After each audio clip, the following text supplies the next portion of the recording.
We noticed that the minority in parliament issued a statement about the interview. The lady is alleging breaches of her human rights by the national security apparatus. We'll look at that story within a broader context and look at it within three themes: the national security apparatus, the threat of it, protecting the national interest, and the role of a president to protect the national purse. How has all of these been discharged within the context of the story that a lady has put up? We'll conclude by saying that perhaps the lady has a call with the Honorable Attorney General and Minister of Justice to complain to him about the abuse of her human rights. We'll discuss national security in the broader context, because we know that the national security itself has done a new policy to sort of manage and to prosecute its arrest operations so that it doesn't violate the human rights of Ghanaians. We know we have a national security that's coming from a revolutionary history, and for the last many years we've been talking about how the national security can carry out its operations better. In this lady's narrative, it comes out clearly that there were some national security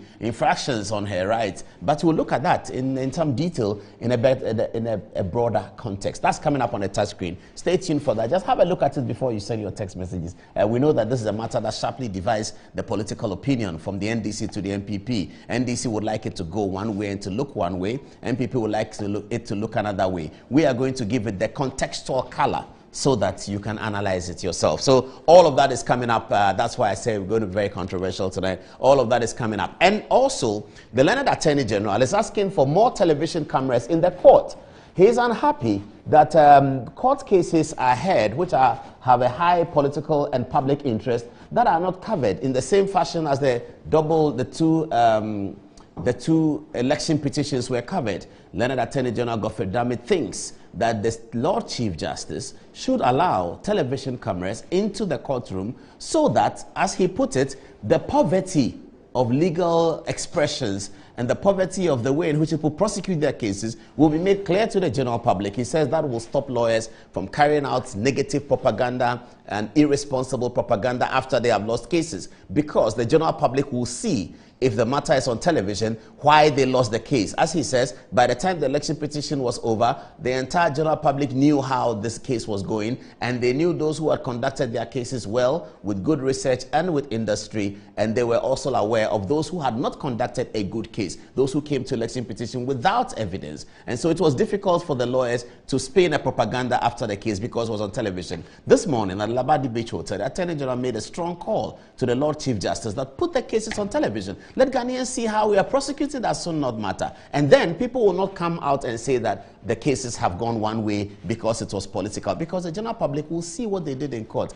as he called it, the poverty of their work. Okay, so we will show you in detail what the Attorney General said. It has already generated a divided opinion on social media this evening. People are writing left, right, and center about it. So all of that is coming up tonight on this edition of Good Evening Ghana. Stay tuned, don't go nowhere, and stay with us until 10 o'clock. Also, all students of Doma Hinkru Secondary School are going to be joining us in the studio. They are celebrating 75 years of the school, and they have a major, massive homecoming. We're giving them all the full support that we can get. Doma Hinkru Secondary School will be in the studio as well. Okay, but before we start, I need to report myself, isn't it? Okay, so I need to report myself to our viewers, especially the football-loving viewers. I'm going to report myself to you. Now, Tuesday night, instead of being here to conduct the program, I had an invitation from friends of mine to be at another place. So here it is. You see the video roll out. I was at Anfield on Tuesday night watching the Liverpool and Manchester United game. Now, this is my own video that I put up when I was excited about watching the United goalkeepers begin their training. At that time, at about an hour or so to the game, we were there watching. Now, you know that I'm a Manchester United fan. I was compelled to wear a Liverpool dress, you know, on the occasion, because I went to Anfield in the company of all my Liverpool friends. This game had been postponed, and they had still insisted that we should be there. So Tuesday night I was there watching it. Now you will see me in a photograph where I am wearing a Liverpool dress. There it is. So what could I think of? Kenny Dalglish is one of the famous the players of Liverpool. And I was there. That's me. You see, I'm wearing a Liverpool scarf. You know, I'm a Manchester United fan. And I was wearing a Liverpool dress. It was quite uncomfortable, wasn't it? But watching the game, I made some observations that I think that we can actually share I think that Liverpool play well. They're a very, very good side. And watching from the stadium close to the pitch also gives you an indication actually of how good they are. And I saw Virgil van Dijk and the way in which he controls the back and he moves the team. I think that's totally amazing. Manchester United were totally shambolic. I was hoping to see Cristiano Ronaldo. Unfortunately, he couldn't play because of the tragedy of the death of his son. But United were totally shambolic. And watching at the stadium, you could tell Liverpool really know what they are doing. They just know everything. However, at the end of the game, the story is that Manchester United fans are hoping that Manchester City will win the title. They are city rivals. They don't want their arch rivals, Liverpool, to win the title. You know why? Because United have won the title 20 times. Liverpool have won the title 19 times. If Liverpool win the title this time, United will not be able to sing a particular song anymore. It's called 20 times Man United. That's a good song that we have been singing for a very long time since we won the 20th title about 6 years ago. Now, we don't want Liverpool to win. So we are hoping they don't win. But full credit to Liverpool. I watched them. They're a great side, fantastic side. They play well. They control the game. I fell in love with Virgil van Dijk. Charlie, the guy is good. You know, the way he controls from the back, and when he has the ball, his distribution sense and his sheer height is just amazing. The guy is a very good player. I was delighted to see Sadio Mane because of the African connection. And then we were reminded at the stadium as we were admiring Liverpool that Sadio Mane will be coming up against He'll be coming up against Virgil van Dijk in the first game of the World Cup in their group because Senegal will be playing Holland, the Netherlands. And so we talked about that at the stadium, but it was a fantastic experience. Thank you very much to all those who made it possible for me to be at Anfield on Tuesday night. Now, Manchester were defeated and also devastated. So, you know, UK time is 1 hour ahead of Ghana time. So at 10 o'clock when the game ended, Good Evening Ghana had just started. So I was on my phone watching Annie Ampof on the touchscreen. And they asked me, that, what are you doing on the phone? Because at that time, there was a lot of celebration at the stadium. The game had ended. Liverpool were excited. I was just quietly watching Good Evening Ghana on my phone. They said, what are you watching? I said, I'm watching my program. Leave me alone. You know, United had been beaten by 4 goals. But the story then came out that United now have a new coach. Is it a coaching problem? I'm not so sure. Let's go to Ibrahim Zebula on the touchscreen, beginning with this is my first part of the program on my confession on why I wasn't here on Tuesday. Ibrahim, what's the name of the new coach? What's he going to do for us? Okay, Paul, so welcome back to Ghana, but you didn't take me along. I will take you along next time. I will. And you talked about Virgil van Dijk, but you didn't make mention of the performance of Harry Maguire. He has been... Oh, that was terrible. That was terrible. It was very, very embarrassing. But he's the captain of the side. He is. And I don't know, on Saturday they have to go to Arsenal and try and get a result, yes, isn't it? Yes, if they want to make it to the top 4. Yeah. Yes. So now who's this guy? So Erik ten Hag, you know, last week we talked about him when the negotiations were still going on. So today, the Twitter page of Manchester United confirmed that they had hired Erik ten Hag, who will be coming to the team next season for a 3-year period. He has been given a 3-year contract with an option to extend by a year. So if you ask who is Erik ten Hag, he's currently the coach of Ajax. He's 51 years old. He's been in the coaching game for about 10 years now. He started his coaching journey with Go Eagles. They were in the second tier of the Dutch football, but he qualified them to the Eredivisie, and then he moved to Bayern Munich to coach the Bayern Munich second team at the time that Pep Guardiola was the head coach of Bayern Munich. So many people say that was the time that he also built his style of football. That's the time he also learned from Guardiola and built his style of football. But if he was coaching second team when Pep was the first team coach, then he's nowhere near Pep in terms of caliber, isn't it?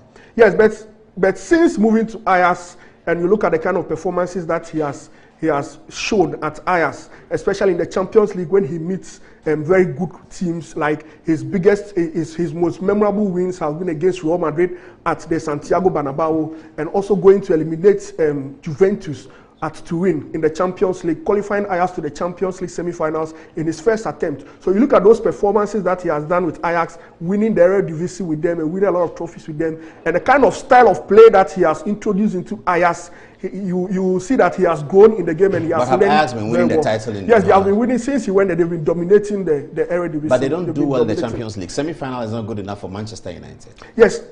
Ajax, if you want to put it in context, Ajax are not a team who buy like Manchester United buy. So they promote a lot from the academy and also pick a lot of players who are not that high budget players. And so for a coach of that caliber to be able to bring such players together, because in that season where he took them to the semi-finals, you look at the kind of players that he brought in. Not those players at the time didn't have the kind of fame that a lot of players have. Player like De Ligt, who immediately after that Juventus took him. A player like Hakim Ziyech, who is currently at Chelsea. A player like Van der Beek, who also was bought by Manchester United. De Jong, who also went to Barcelona. So he was the one who basically brought up these players and made them who they became later. So he's that kind of that kind of coach. Manchester United is a big club. You need a coach with a huge name and that kind of thing, you know.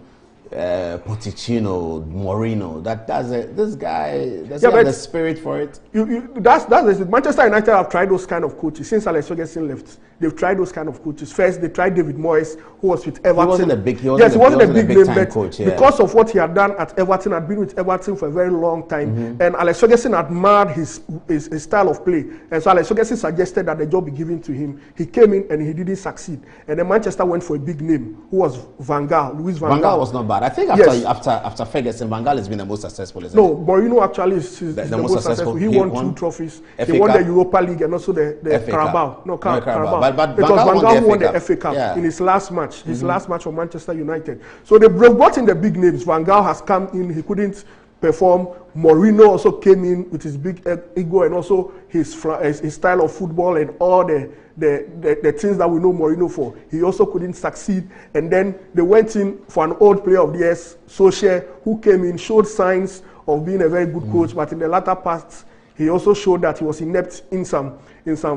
aspects of the game. And so right now, if you talk about the big names, even if you look on the world stage now, which big names would you like to bring? Pochettino. Yes, Pochettino. Yes, Pochettino. You look Zinedine Zidane. Pochettino. If you talk about Pochettino, then we can also say Pochettino is just like Erik ten Hag. Because Pochettino has also never won anything significant in his career. Oh, really? But he did well with Spurs. He never won anything with them. He also went to the Champions League finals with them. And actually, in that semi-finals, Pochettino and Erik ten Hag met in that semi-finals, and Pochettino beat Erik ten Hag. It was a very, very dramatic game in Amsterdam that day because Ajax were leading at halftime, and everyone thought Ajax were going through, and within about 10 minutes, Spurs scored 3 goals, and they were able to make it to the final. So Pochettino is also... This was the final that Liverpool won. Yeah, this is the final that Liverpool won against Spurs. So Pochettino is also not the coach who has also won a lot. You look at his current... But he talks about the team. He made certain demands that he wanted Manchester United to respect. Otherwise, he was not going to come. He wanted any transfer that the club was going to make. He wanted to be involved.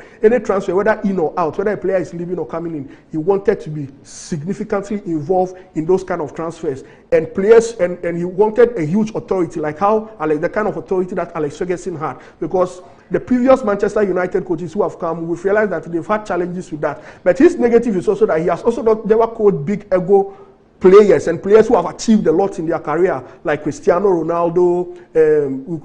He's not coached such players before. And so managing the egos of such players is something that we've not seen him exhibit before. We've always seen him manage players who are coming up and a bit of experience, because you look at the Ajax team, he mixed them with a bit of experienced players like Dusan Tadic and also the former Manchester United left back.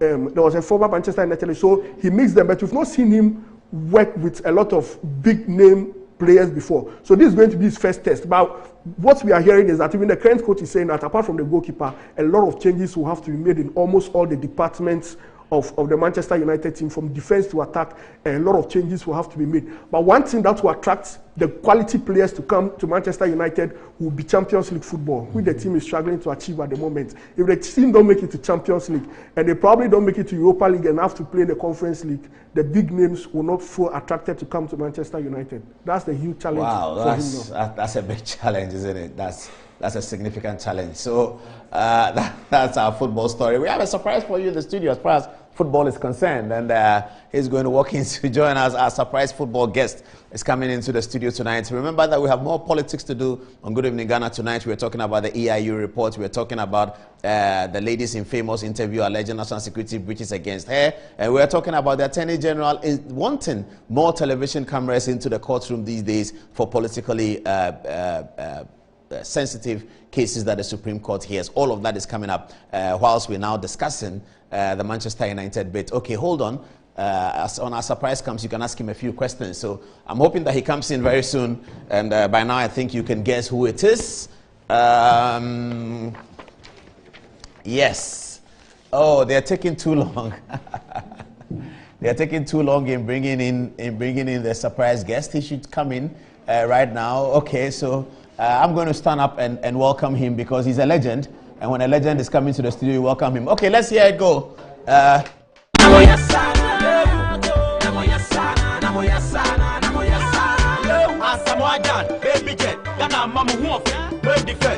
No repeat, no surrender. Linda, Barbara, Monica, Jessica, Pamela, Sarah, Gift in a diner. Mudina, Como, Muyogo, out. Asamoajan, Muyogo, out. Baby, baby, you they make my mind is cut out. Ghana girl, come on, move off. I did that, then for you get it.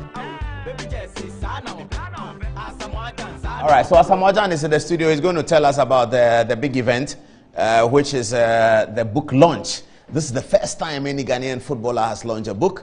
And do you need to touch his mic? You have to come and do it. This is the first time a Ghanaian footballer is launching a book, and we applaud Asamoajan for that. He's going to share his experiences with us. We always talk about how experiences of our politicians and our important people don't get to be known by the next generation, because they don't document and they don't write it out well.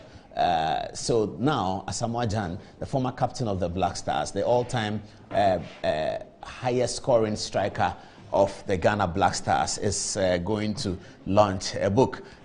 When I see you, I just remember the way you chested the ball, beat the American defender, and you put that was something. That was something. How did you do it in those days? And I also remember the World Cup, the first one.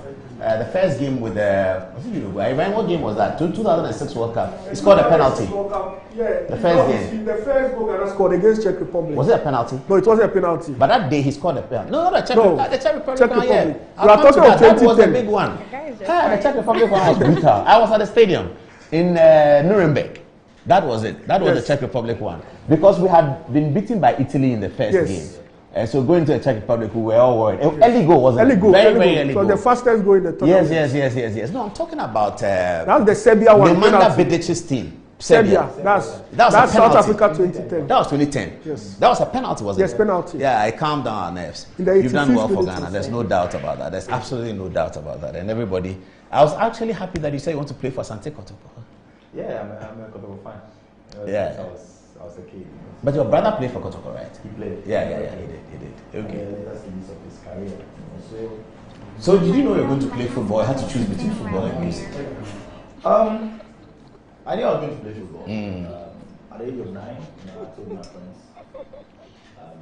Even when I was in GSS, I told my friends, that I hadn't qualified for the World Cup. So I just said it jokingly, but I had believed in myself. So I told them, the first time I went there, I qualified for the World Cup. Oh, I see. Do you remember your first game for the Black Stars? Yes. Which year was it? It was in 2003. 2003. Yes. Oh, that's a long time ago. Yeah. Was it a qualifier? It was a qualifier. World Cup qualifier in Somalia. You have to change his microphone? No. Okay, let me take a break. Okay, they are doing it. So they are trying to change his microphone. What must he say everything you're saying again? Must he say everything you're saying again? We can go on. Okay, so they are just working on his microphone. Sorry about that, viewers. Baby Jet is in the studio for a very short time. He's going to give us our invitation to the Saturday event. Yes, okay, can we go on? Yeah, all right. You were telling me about the first time you played, 2003. What game was it? It was against Somalia. In Accra? Yes, in Accra. Oh, I see. It was 16th of November. Okay, so you played for Liberty Professionals? Yes, I did. And then you went abroad? Okay, I remember the goals you scored for Sunderland against Chelsea. Yeah, that day, 3-0, wasn't it? Yeah, Ghanaians were not too happy, you know, because a lot of Ghanaian supporters like Chelsea. Yeah. But we were happy that Asamoah Gyan was shining. Yeah, but at that time I was able to pull some crowds. You did. No doubt about that. No doubt about that. So, But we're not happy that you left Sunderland because we thought you were going to go on to Tottenham and then win the Champions League, you know. Because you were beginning to dominate English football, but you left. Yeah, I left in my prime, you know, but things happen. You know, things happen, and you know, I'm here to talk about the book, and you know, all these things is captured in the book. You know, sometimes people see what they have to see and what they have to say. You know, but my side of the story is what makes the book very, very interesting. There are a lot of things people see, they say about me, and a lot of things. You know, so in my book, that is where they will see my side of the story, and then they will understand. Before we went for the AFCON, and again, you did something good on DSTV. We saw you in South Africa. The studio made us very, very proud in the way you analyzed. And the kind of respect they had for you there, it was encouraging. But with the kind of goals you have scored, everybody will have respect for you. When the other footballers see you, I'm sure that, you know, on American television, your goal was an advert for many years. Oh, wow. You know, yeah. I didn't know that. The way you tend to chase the ball, that was, I mean, that's Marco van Basten. That's what made it. That's what made it for those of us who really like football. That was a super goal. Yeah, that was a great goal. Individual brilliance. It was. Sometimes you need to just take responsibility. You have a lot to say, because the goal you scored against England at Wembley as well. Yes. You dribbled almost everybody, including dribbling the supporters. Because we had, you know, when you pick the ball, we were doing that. The way you were playing that ball, I wish you had a goal here to show it. Maybe they'll show it on the Facebook one. You know, you picked the ball, you went this way. So, you know, when you do that, all of us turn our head that way. Then you went this way, then we turned our head that way. Yeah. Then we started rising because now you were getting close. Yes. And we were 1-0 down. Yes. And it was getting to the end. And oh man, you scored the goal. That is what I said. You know, sometimes you need to take responsibility, individual brilliance. You know, it got to a time, like time was almost up. You know, sometimes I need to take risk. You know, as you said, I dribbled everybody. Including the supporters. Everybody thought I was going to give the ball to Inkum on the right. You know, yes, so it was Inkum. I don't remember. Yeah, he was waiting for the cross. For the pass, yeah. And I was like, hey, let me go solo. You know? It worked. Sometimes you need it. This makes you a big player. Yeah, it is. It does. So what time is the event? It starts at 5. You know, it's just about 2 to 3 hours. Yeah. Event. You know, and everybody should. Are we going to dance? Will you sing after that? I don't know. You know, sometimes. But your PR team have done a good job. The way you have been sending your invitations to all the different aspects of society, fantastic job. Fantastic job. I decided to take it upon myself, you know, to go myself, you know, to present the invitation. You know, sometimes some people admire me from afar. They've never seen me before. You know, it's the amazing thing is we go to places and even on that day people have a flight to catch. You know, they have to travel, but because of my presence, what I did, they had to cancel their flight and wait for the event. You know, so I really appreciate those who are coming. Great. And I saw you yesterday on City TV. Very good interview. Very good interview. Thank you. What happened in Liberia? You went to play football with George Weah? Yeah. He was opening one of the fields, like a park. Yeah. You know, in Monrovia. You know, so he called all the legends, not all, like most of us to represent. You know, I was in a meeting when he even called me. He called me personally. Yeah. You know, so I decided to another event. When we went, everything went on successful. You know, of course, I had some great fans there who were. You have fans across Africa. I mean, when you're on DSTV, the text messages coming from Zambia, Kenya, Zimbabwe. You know how the European commentators used to pronounce your name, Gyan. Yeah. That's what they used to say. Samoa Gyan. Yeah, I noticed. But that was a great Black Stars team. We were hoping that in the World Cup in November we can raise a team like you guys did in 2010 and 2006 and 2010. That was a fantastic team. Thank you. We want to have another Black Stars where we can talk about a triangle of SCN, Muntari, Appiah, and Gyan in the front. That was perfect. I mean, when we saw that, we could go to bed. You have SCN, you have Muntari, you have Appiah, and Gyan is the arrowhead. We are fine. Thank you. Yeah, it was always a very great feeling. Very much a question for you. Okay. Yeah, so maybe thank you very much for coming. I'd like to know, you said you've not retired from the Black Stars yet, but you need to get in shape before you can get into the team. Do you think if you start training now and getting fit, do you think you can make it to the World Cup in November? To make it to the World Cup, it will depend on the technical team and everybody around the team. You know, I can't just wake up and then go and join. You know, as you said, you know, I need a couple of months to shed weight, to be more fitter to play like competitive football. You know, so that is the plan. That is the plan. I have to just be fit and make sure I can play any competitive football. If the national team decide they need my help in the national team, definitely. But can you play? Are you fit? For now, no. For now, How no. long will it take you? It take me to two months. What do you have to do? Yeah, I have what to do. You know. But I'm looking at you. You look okay. So am I fit? Can I play? I don't know, but I know myself. You know. Yeah. I think I've added weight.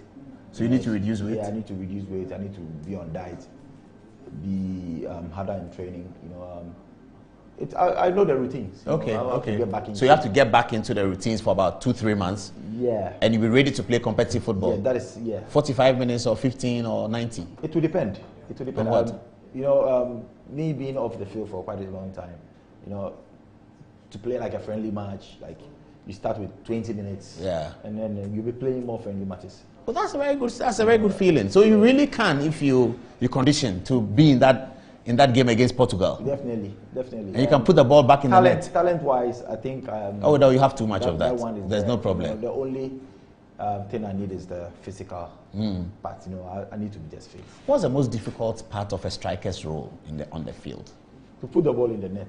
What's the difficult part? To run, to anticipate the vision, all of which you have, your anticipation, your vision, your pacing. Not everybody has that. You know, it's very, very difficult to get a complete striker. Mm-hmm. You know, and I'm lucky to be part of the lucky ones. Mm-hmm. You know, we have strikers who just try and go straight, put the ball in front of them, and then tap in. You know, there are strikers who cannot even play one touch. You know, they just wait for the ball and then. I understand that your book has a lot of information, but I have to ask you the penalty against Uruguay. It's in the book, isn't it? Yes. You see, when I watch it again, it was actually a very good penalty. It was the goalkeeper was away, you put him out, and where you tried to place the ball, there was no way the goalkeeper would have gotten it. It was a good penalty. That was, I didn't, where the ball went, that was not the place I wanted to place the ball. Oh, really? Yeah, I wanted to place it on his far right. It went to his right, up. Yeah. You know, I wanted to put the ball his far right, but I saw him going there, so I changed in the last minute. So the ball went straight to the crossbar. But if you hit it the same way and hit it hard, you would have scored. Yes, I would have scored. But I saw him moving there, you know, so I had to just change in the last minute. But my penalty doesn't go that high. No, yeah. You know, that day I was a bit surprised my penalty went that high. But you knew you had scored. We all thought you had scored because the slow motion showed that you were running to celebrate. No, I didn't. Because when the ball went up, you know, the ball went high a little bit, but it started well. So if you gauge how the ball started, you would anticipate that it would go into the net. Yeah, I realized the ball was going to hit the bar, you know, so I was anticipating for the rebound. Oh, the rebound, yeah. And then also it hit the bar and went over. Yes, it went. It didn't come back. It didn't come back. You know, But during the penalties, you put the ball in clean. yes, During the real penalties. I wanted to prove myself that it was just a mistake. You know, and, you know, it's not everybody who can step up After that. Yeah. So I just wanted to prove myself, like, it was just a mistake. I need to just do what I do best. Wow. And we would have been in the semi-final. Yes, you know. Did you know that? Was that in your mind when you were playing the penalty? Yeah. That this penalty is taking Ghana to the semi-final Going for the to first African country to get into the semi-final. Going into the game, we knew if we win, we're going to the semi-final. Going to the semi-final. But we took the lead, didn't we? We took the lead. Yeah. We equalized. That was Muntari's goal, was it? Yes. Yeah, and then Diego Simeone scored the free kick. Diego Forlan. Forlan, was it Forlan? Yeah, Forlan. Yeah, Forlan, yeah. The Uruguayan, yeah, he scored. He was playing for Manchester United, wasn't he? For at that time at Atletico Madrid, yeah. So he scored the equalizer. Yeah. And then the penalty came in the last minute of the 90. Yes. I forgot how did the penalty come? Were you fouled? No. Suarez. Oh, Suarez handled the ball. Oh, yes. Who headed that ball? The one that was goal bound. Dominic Edia. We all thought it was Appiah somehow. Steven hit the ball with the left. The guy blocked it on the line. And the ball went up. So Edia headed the ball. He was heading the ball home. And then. But why did you take the penalty? because I was the first penalty taker. Oh, on the list. Every game. Oh, you were the penalty taker for the team. Against Serbia, I was You the one did, who yeah, took I saw it, yeah. Against Australia, I was the one who took it. So I was the first penalty taker in the team. Did you look at the bench for a signal whether you should take it? No, it's Automatic. already there. It's automatic, yeah. Any player would give the ball to me at that time. But is Because it true before- Steven wanted to take it? No. Even him, if he had the ball, he would have given it to me because Okay. they know it's listed. Okay. Yes, So this you thing, are yeah. the team's penalty taker. Yeah, we have who to take corner kicks, who to take free kicks. Oh, I see. Yeah. A But penalty was sometimes, Asamoah like, Gyan. for example, like in football, like free kicks, we have who to take free kicks. But sometimes you might fail it, and then you take responsibility. This one you say, okay, I will take it. CK Akono has a story like that. I don't know that he heard it with Abedi Pele in an AFCON, where he okay. told Abedi was a free kick taker. He told him, "This one I want to take. I feel I can take." Yeah, he scored. Yes. Yeah. That's I see. But we played with the Uruguayans we played a good game. It was. Yeah. Which World Cup was your I think most we difficult? dominated. We You dominated. played 3 World Cups, haven't you? 3 World Cups. Which one was your most difficult? Difficult. The most difficult World Cup was the first one, 2006. I was inexperienced, and although I was Oh, but you did well. although I was more energetic doing what I had to do, but there were certain things. If it was in 2014, I would have done it much easier. Okay. You know, I think against Czech Republic, I should have gotten a hat trick. Yes, you could have scored many goals. Yeah. You know, I was inexperienced. It's part of the game. You know, I had to learn and grow up, and then become who I am. Wow. So your best World Cup was what? 2010. 2010. That was my best year in my career. You were in England at the time. That was after. Then you went to Sunderland. Yeah. Okay. So Which was your best AFCON? 2008. 2010. The Angola. Angola. Yeah. Oh, okay. We went to the final, didn't we? Went to the final. Yeah. That was my best year. The 2010, yeah. Yes, in everything, on and off the field. So how many pages is the book? 350. Oh, I see. Yeah. And you have some memorable photographs in there? Yeah, but they said it's a surprise. So Okay, so wait. so now I haven't seen what is in the book. Oh, I see. You know, I just gave my story, Yeah. and I remember everything in the book. But pictures, You don't know how they. they said it's a surprise. They won't show you. So it's happening where Kempinski, isn't it? Kempinski on At the 30th. 5 o'clock. 30th is next week Saturday. Yes. At what time? I didn't think, see I think the the last one where- game, one of the guys was wearing it. I don't know. I've forgotten. Okay, let's take one more question for you and then we'll let you go so you get ready. Matilda, what's the question you have? Okay, so first I would like to say, Asamoah, thank you so much for coming here today. I'm your biggest fan in Ghana, I'm sure. Oh, thank you. So my question is, I remember one moment you were like the most loved man in Ghana. You were the person that everyone talked about. If anybody travels outside and they mention that they're from Ghana, they will say, do you know Asamoah Gyan? And then the next moment, you missed that penalty and the whole Ghana hated you. I just want to ask how you dealt with that, because I'm sure it must have been a very, very tough moment for you. Yeah, I put myself in that position. You know, to be a football player and be a well-known player, you have to be ready for anything. You know, it comes with the territory. You know, so I had to prepare my mind for all these things. You know, you cannot be perfect throughout your career. You know, and I felt like it was a mistake. And I'm somebody who can redeem myself because of the qualities I have. You know, today I might not score, I might play bad, but I make sure in the next game I do what I have to do. You know, it comes with the territory, as I said. People might hate me at that time, but after, when you sit down and then you assess things, you know it was meant to be. It was just a mistake. You know, so I had to just deal with it to the end of my life. I can't change it. You know, maybe my son or anybody from my jinx can step up one day and then redeem. Maybe I might not be around. You know, so life goes on. Okay. But you have a question. Quick question. Yes, Mr. Gyan. I just wanted to know, firstly, how your experience in China was versus with the EPL. And I want to know how you think Ghana's chances of revenge against Uruguay are. If you think we should forget about revenge. The most important thing is to qualify from the group stage, you know, and go further. You know, when we think about revenge, yeah, sometimes psychologically it's good. It boosts your morale. You are going for a revenge, but it's a different generation altogether. You know, 2010 and 2022, it's a different ball game altogether, you know. So yeah, it's very easy to say you're going for revenge, but you have to prove it, you know. So we are all praying for the team to do well in Qatar. And then my move to China was a good one.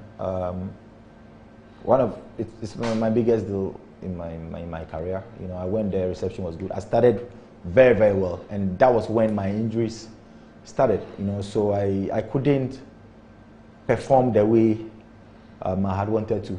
You know, I remember that was in 2014. 2014, in my club level in Alain, I played almost all the game. I played every game, you know, from league, cup game, national team. I played every game 90 minutes, you know, and my holidays, I didn't rest. That was when I had a contract to China. So after the season, I went to Brazil to play the World Cup, played every game, came back. Instead of me to rest, there was no rest. I had to go to China to complete the deal. So it was like, I was very, very tired. And that was when the injuries started. So I didn't perform. So I went on loan. I played just one season, you know, scored a couple of important goals for the club, you know, but I didn't live up to expectation. You know, the club was depending on me so much that I was always injured. You know, I wasn't there, you know, so that was. But as you said, in England, I started so well. I took my form from the World Cup to Sunderland. You know, I scored in my debut. Everything was perfect. The fans, I was loved by the fans. You know, sometimes even the African girls, we used to play it in the stadium before we come on the field and stuff. You know, everybody danced to the song. You know, 2010 was my best year. You know, on and off the field. You know, yeah. I see. That's interesting. Which Premier League club do you support? England, English Premier League. Manchester United. Oh, you're like us. Okay. So you've seen what's happening to the club. I was in the Anfield Stadium on Tuesday when we were badly beaten.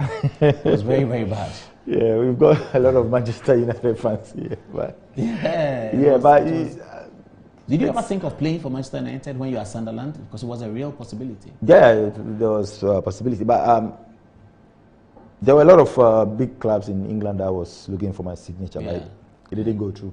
Hi, Steve Bruce, your coach. A great guy. Are you still in touch with him? Steve Bruce? Yeah. No. Okay. It's been a while. I see. Which club do you like in Spain? Barcelona. Barcelona, not Real Madrid. Barcelona. Which club do you like in France? In France? Lyon. Oh, Lyon. Did you play for Lyon? No. Okay. Did you play in France at all? You did? I played for Rennes. Oh, I see. Stade Rennes, yeah. I see. So you played against Marseille sometimes? Everybody. At that time, had Ayew started playing? Ayew was playing for Marseille, but I think he went on loan to another club. Yeah. Before he played for Marseille fully. Yeah, he went to the second division. And in Italy, which club do you like in the Serie A? AC Milan. Oh, you're a Milan fan. I see. And in Ghana, Asante Kotoko. Hey, fabulous. So if you pick up form, will you play for them? Sule Muntari is playing. Yeah, if I pick up form, I have to play for Kotoko. Yeah. If not, then I don't know. But I'm a huge fan of red jersey and play at the Kumasi Sports Stadium. I'm a huge fan. And you score against us. For us. I started scoring against us when I was in Liberty. Liberty, yes, I remember. I remember. Do you think that in losing Sly, we are losing bringing new Asamoah Gyan and Muntari the way Sly did it?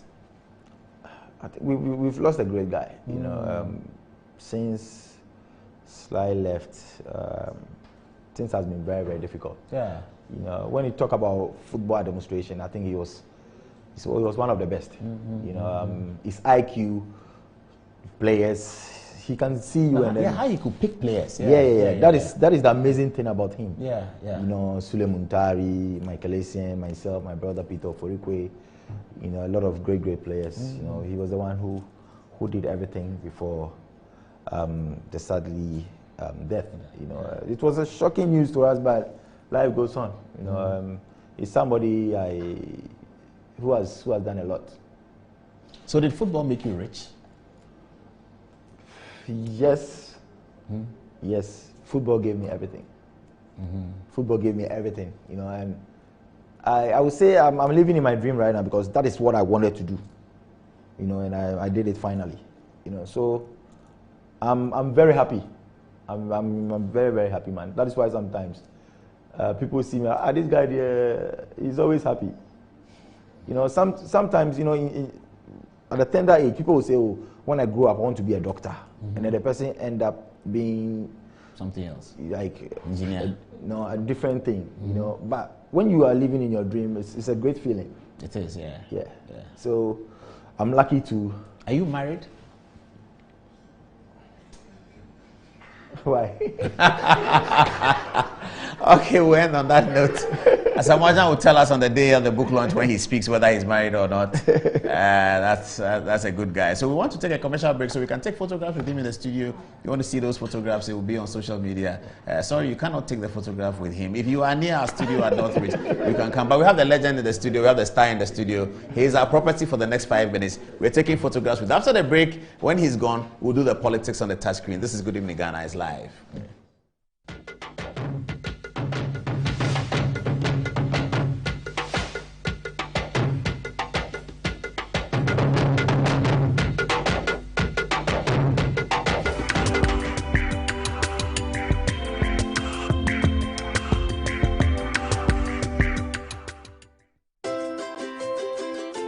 Trasacco Estates, home to Accra's most beautiful and luxurious homes, presents its newest addition, Trasacco Springs, a premium master planned community of service plots surrounded by an exhaustive list of amenities.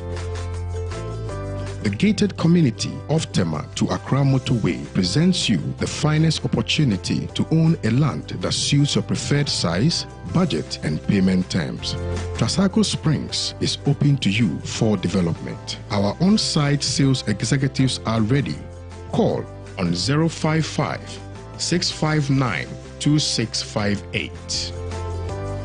Over 18 years in business, Appointed Time Printing Limited has delivered quality service to some of Ghana's well-known brands. With our equipment capacity, we are able to deliver 1,500 pieces of polo and t-shirts in 1 hour. This is only possible with us. For retailers and wholesalers, we offer for sale high-quality polo shirts and t-shirts in different colors at affordable prices. We have a one-stop shop for all creative designs and billboards, 3D signages, flexi banners, car branding, stickers and posters. Locate us at the old GNTC building near Swansea Shopping Arcade, Accra. Contact us on 0501 454165, 0501 454167. Connect with us on Instagram, Twitter and Facebook at Appointed Time GH. Appointed Time Printing Limited. Our printing that matter to you,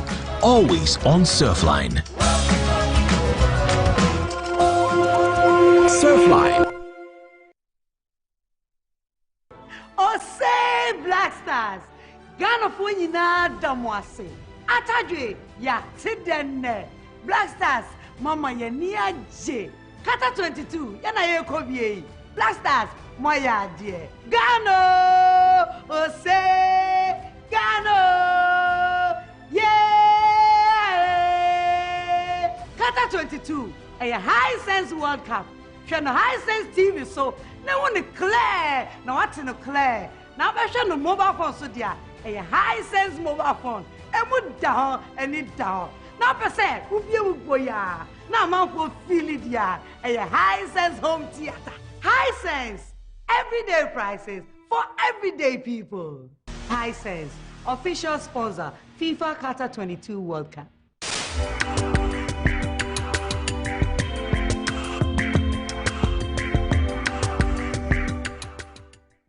Real TV.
Okay, welcome back to the show, and thank you very much for your time. Baby Jet Asamoah Gyan has lighted up our studios.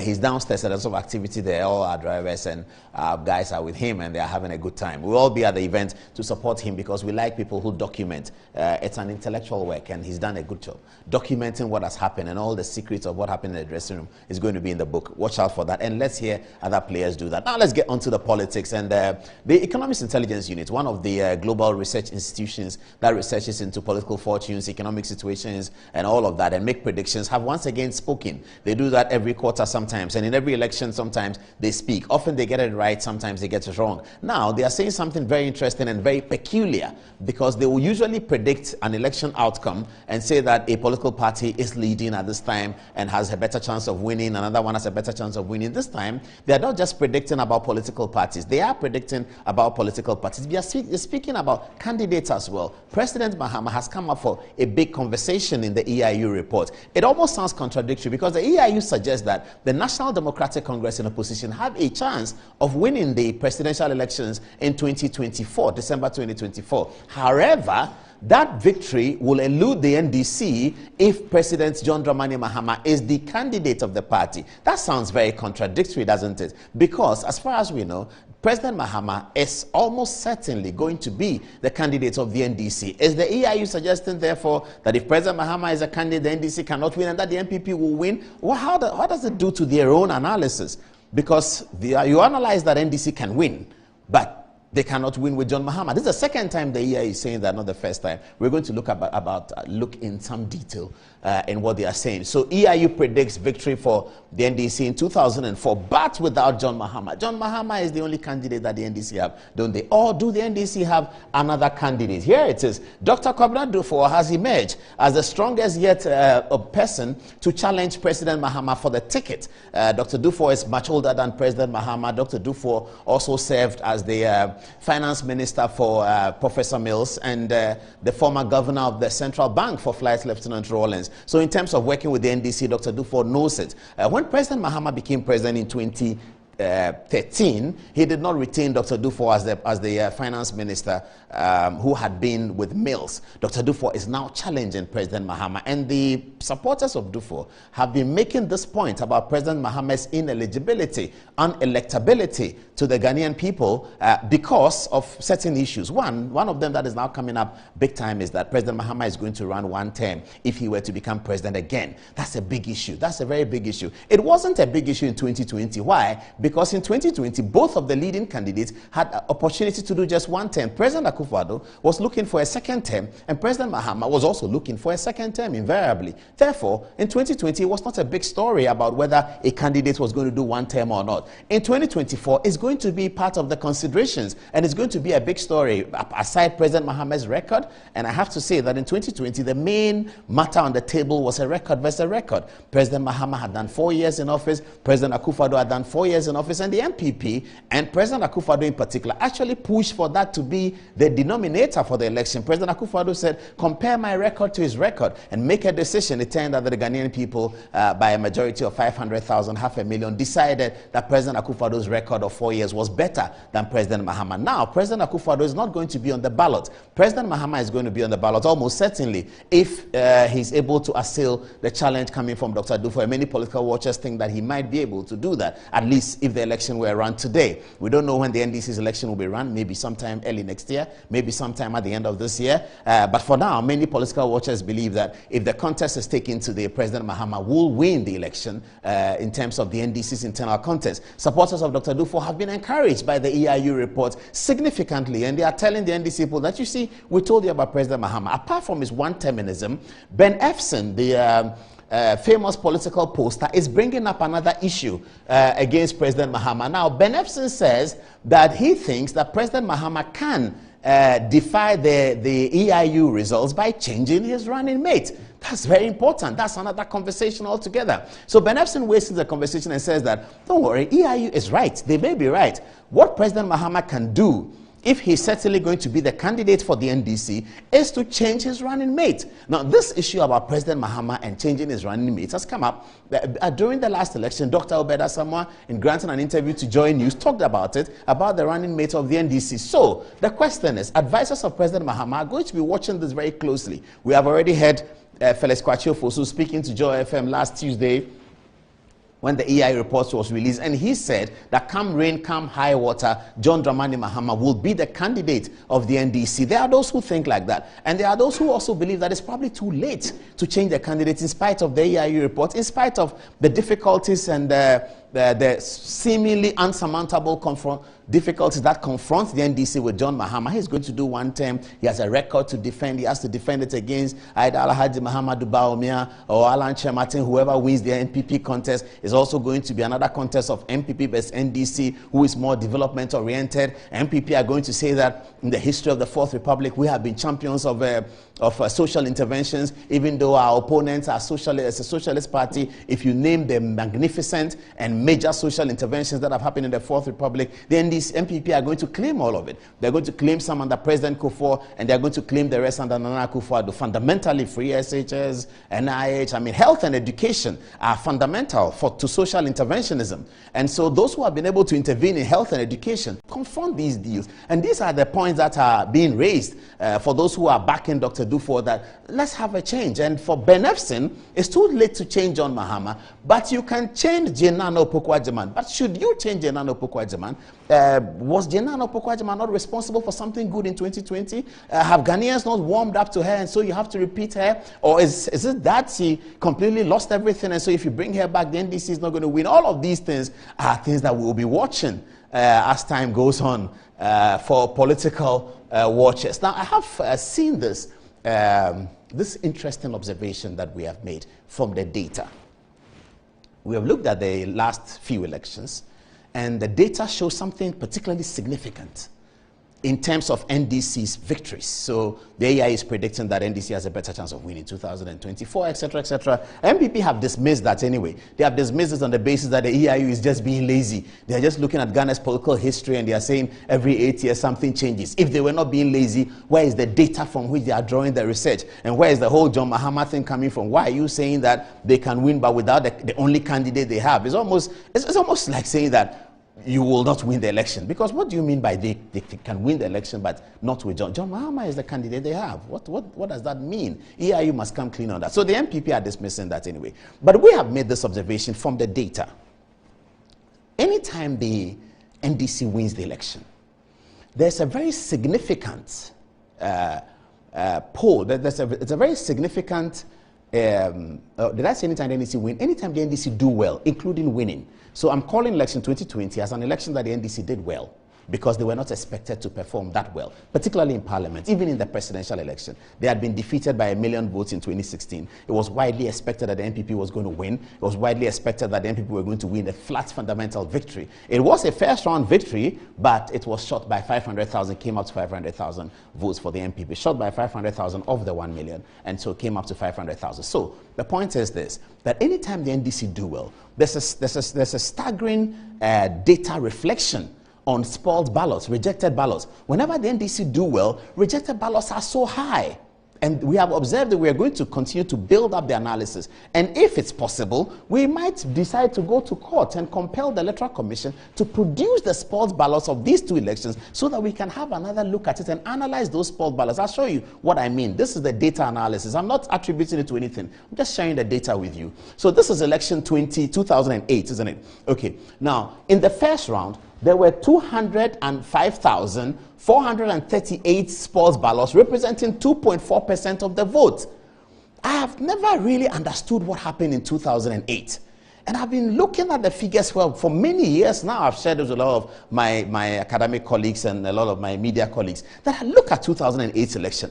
Why did we have such a significant number of spoiled ballots?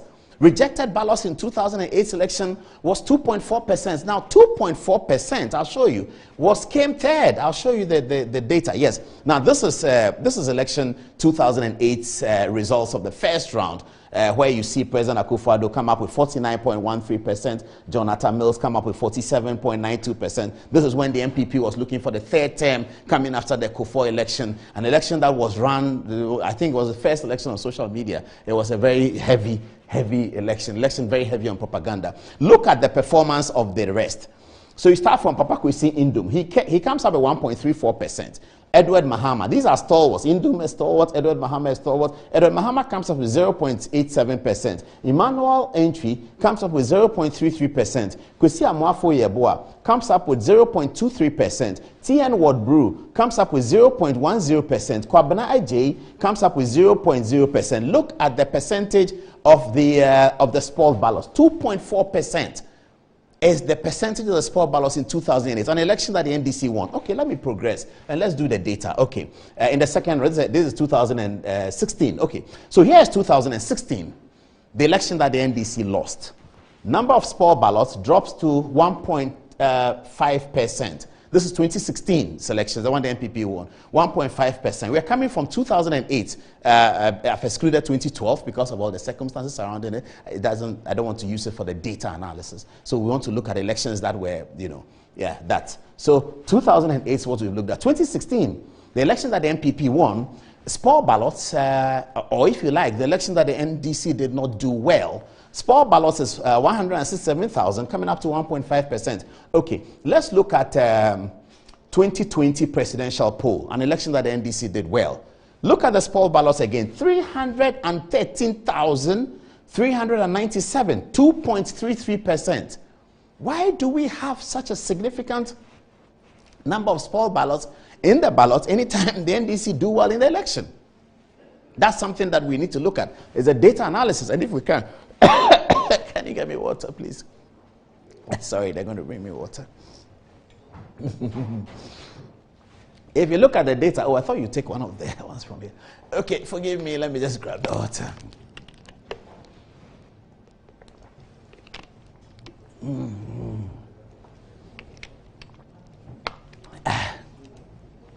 Okay, yes, Serene, come back to the studio and let's deal with it. So yes, if you look at the data, you see that 313,000. So that's something that we need to look at as we move on with all of these reports. And then there is, let me go on.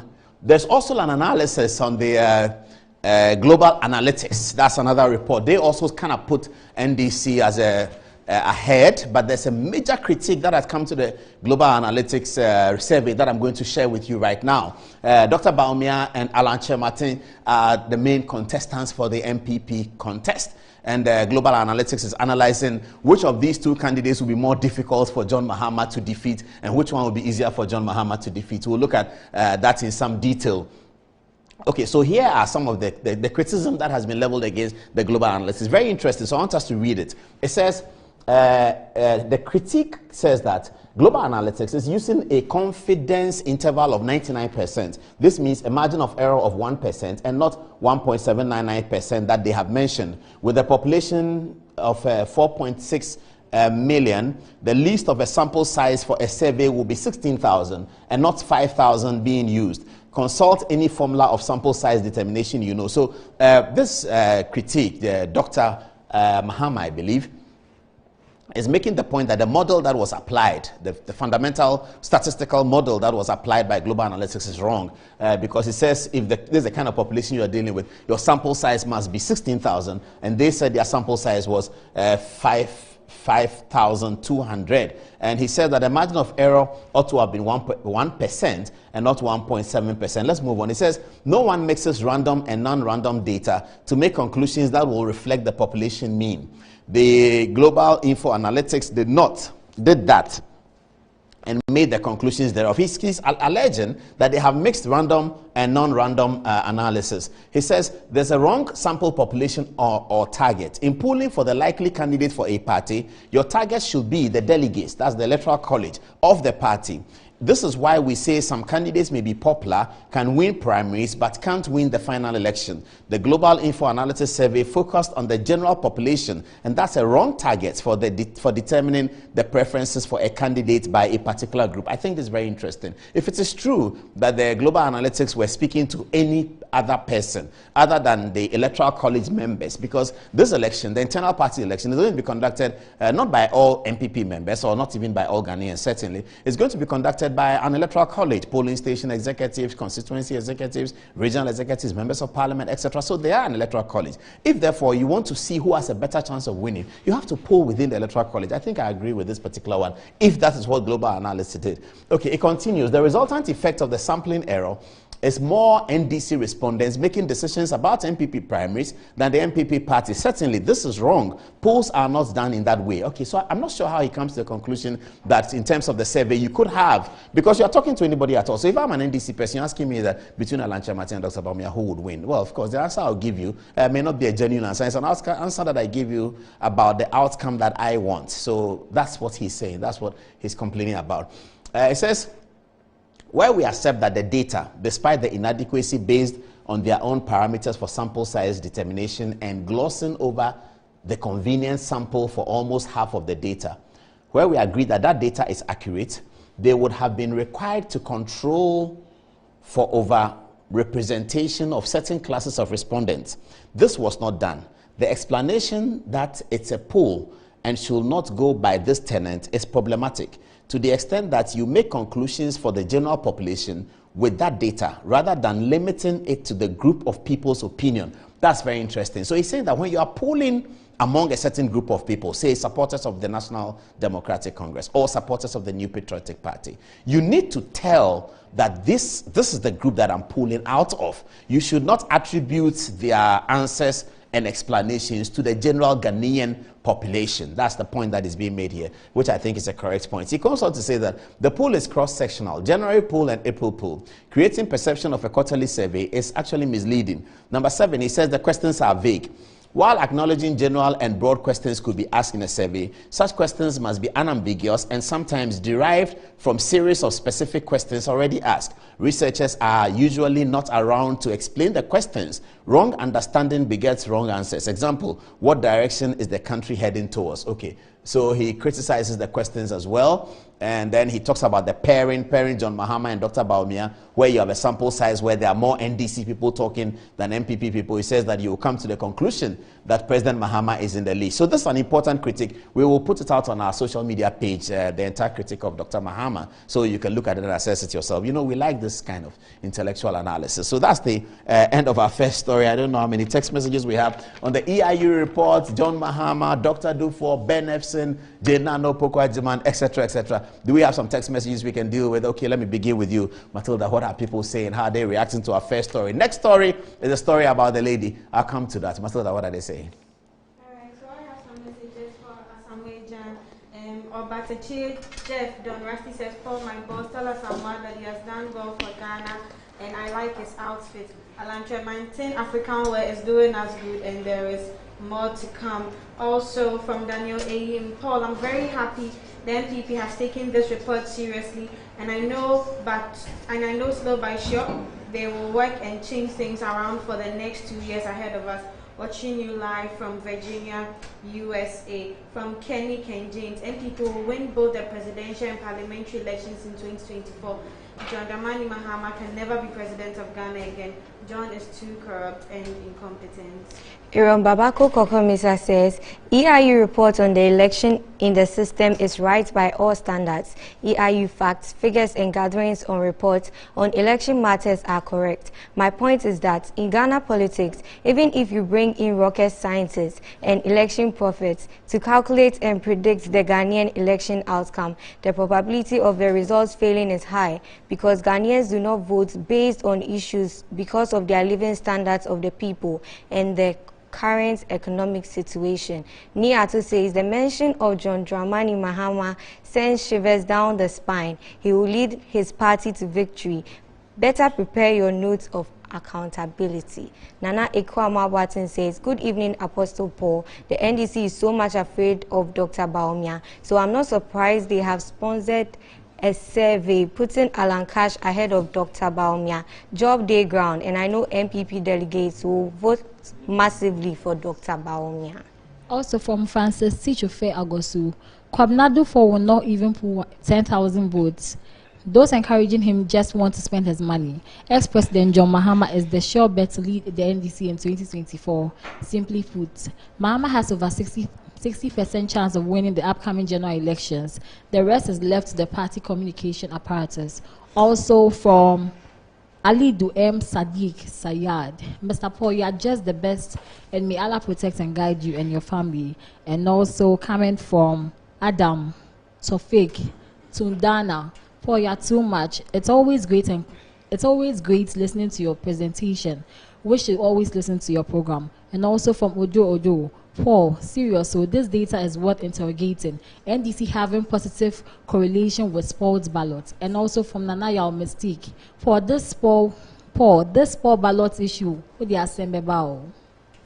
Okay, from Ureku Edu, a broadcast journalist, he says one more thing, Paul.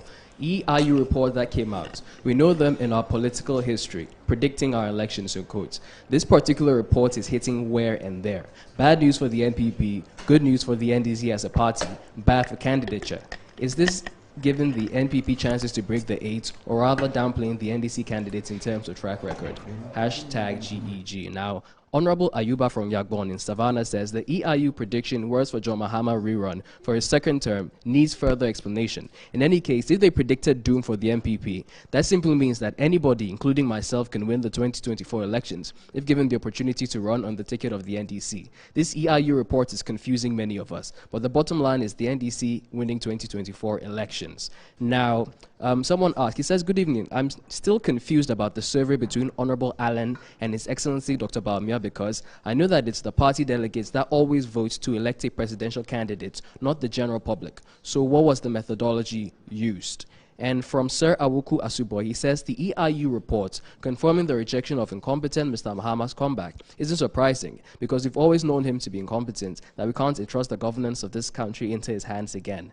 And from Yao Amoabeng Achampo, he says, Paul, on the issue of the EIU baseline report, I think EIU was right when they said the NDC must get a new presidential candidate. This is because, till date, the self-acclaimed opposition NDC leader has not announced any single policy direction for the development of this country in the unlikely event that they win power. Even Dr. Kwabena Dufo, whom the NDC supporters have rubbished his chance of winning, has announced his hotter policy for the entire NDC party members. My point is, what is it at all that the self-acclaimed opposition NDC leader coming to do with this country again? The level of incompetence that has been exhibited by the former president, John Mahama, is beyond any human imagination, and Ghanaians must show that we are not suffering from short memory. Let's support the NPP government to break the 8 for better things that are yet to come. From Aki Efia constituency. Okay, so let's get on with it. And looking at this conversation about President Mahama is not the right person, and look at what are the other options open to the NDC and MPP, all of them. We just did some work on photographs and personalities who potentially could come in. But if you look at the NDC, because of President Mahama's dominance, the longevity of his dominance, you sort of think that people like Ekos Gabra, who used to be key in the whole situation, right now, we don't know where Spio Gabra really is, but he was at Dr. Dufour's event anyway, so we had assumed that he's supporting Dr. Dufour. And so I hear, Joshua Alabi was a campaign manager of John Mahama. He wanted to be, but he's also another kind of replacement if they have to replace. He's a potential for it. Guzitano, sort of great political future that was showing in the past. Somehow he didn't become a minister in President Mahama's administration. He didn't become a minister in Professor Mills' administration. He challenged President Mahama for the 2020 ticket. Very well spoken, very intellectual guy. But somehow he has not showed up, the way that he should to become one who can be the candidate. Let's come to the younger generation. We start with Haruna Idrisu, who is minority leader in Parliament, and Idrisu is also the potential. If we're looking at the stack of potentials at the NPP. Samuel Okudzeto Ablakwa, very young, just turning 40, I believe. He's also a potential for it, isn't he? Then we have Sam George. Also, I'm just looking at the younger people who can sort of come in as running mate or presidential candidate in case that there has to be a change. And looking at the future of going beyond 2024, who are the potential people that the NDC have? And these are the men. I didn't put any woman in there. Jenano Pokwajiman would have been. Now, this is also Sami Jemfi, who's showed up as a communications person. I don't know whether he's ready for that kind of high level of responsibility yet. But yes, Sami Jemfi is also in there if you're looking at the future of the NDC. Now, let's talk about the MPP. So there's Alanche Martin and there's Dr. Baumia, who are leading the charge right now, including Boache Jako, who is inside the race. Now, you look at a person like Isaac Osei and you think that, yes, MPP really have somebody that they have not looked at well. Isaac Osei is one of those. We're just looking at the people who can come in, because EIU is now talking about candidates, individual candidates. John Mahama, suitability, electability. Dr. Baumia, John Mahama, they say, doesn't have electability. Ben Epson says he can change that with his running mate. We're looking at all the people. Isaac Osei for the MPP. You look at Matthew Poku Prempe Napo is another over there. His successor, Dr. Yahweh Duchum. Osei Yahweh Duchum has come across as one of the most articulate ministers in terms of speaking about the thing that concerns our people the most, education. And even from the time that he was a deputy minister, Duchum has been very articulate and yet clear in his mind. No one was surprised that the president made him the minister after the Napo went to energy. So Duchum is one that you can think of as one who can lead the country either as a number one or as a number two, because he thoroughly understands what concerns many people in the world today. Holding several ministerial portfolios as an officer in the office of the president during the Kufuor era. So Madame Celia Dapa has quite a bit of experience. Dan Boche is also there as local minister for local government, and Dan Boche is a long-time political organizer. He organized the MPP ahead of 2000, leading to the famous victory. He continued as Minister of Information. He's now a member of Parliament. He's been there. So if you look at the MPP bench, you see that looking into the future, they seem to have quite a bit. Kwabena Japan also over there. Now he's thinking about running for presidency again, but he's also one of the stalwarts of the party who understands the politics and who seems to have a real patriotic streak. If you listen to Kwabena Japan, his sense of patriotism is particularly very high. Okay, and then you have Ken Ofori-Atta, who has been Minister of Finance over the years, soft-spoken, but has been proven to be a deep political operator, and his thought leadership in terms of economics and finance, we have to wait till 2024 before he can write his full story about what he's done with Ghana's economy over the 8 years that he's been finance minister. By that time, he would have done it for 8 years, but we believe that Ken is going to come up with a very, very good story by that time, and that will certainly catapult him onto the bench of leadership of the new patriotic party. Charles Edouboahin, his deputy, also comes from a family of political leadership. His father, Professor Edouboahin, led the MPP for a while. He doesn't seem to be interested in direct political leadership, but yes, he comes up on the bench as one of those who are the over 50 year group, including Shelley Ayako-Boche, the foreign minister. She'll make a beautiful vice president, wouldn't she? I think she would, having been foreign minister, deputy foreign minister, member of parliament for a place like Soweto. You should credit her with a lot of political savviness. Shelley Ayako-Boche also sits on the bench of the MPP. Here is Samuel Atacha, very direct-spoken member of parliament for Buakwa, the one who inherited Akufo-Addo's seat in parliament. He was minister for works and housing in the first era of the Akufo-Addo administration. I'm looking at the MPP over 50s right now. I'll come to the below 50s and 40s, and then you see what I mean. Okay, so I begin with the under 50s now. Godfrey Dame is here, the Attorney General, whose document we will be looking at pretty shortly.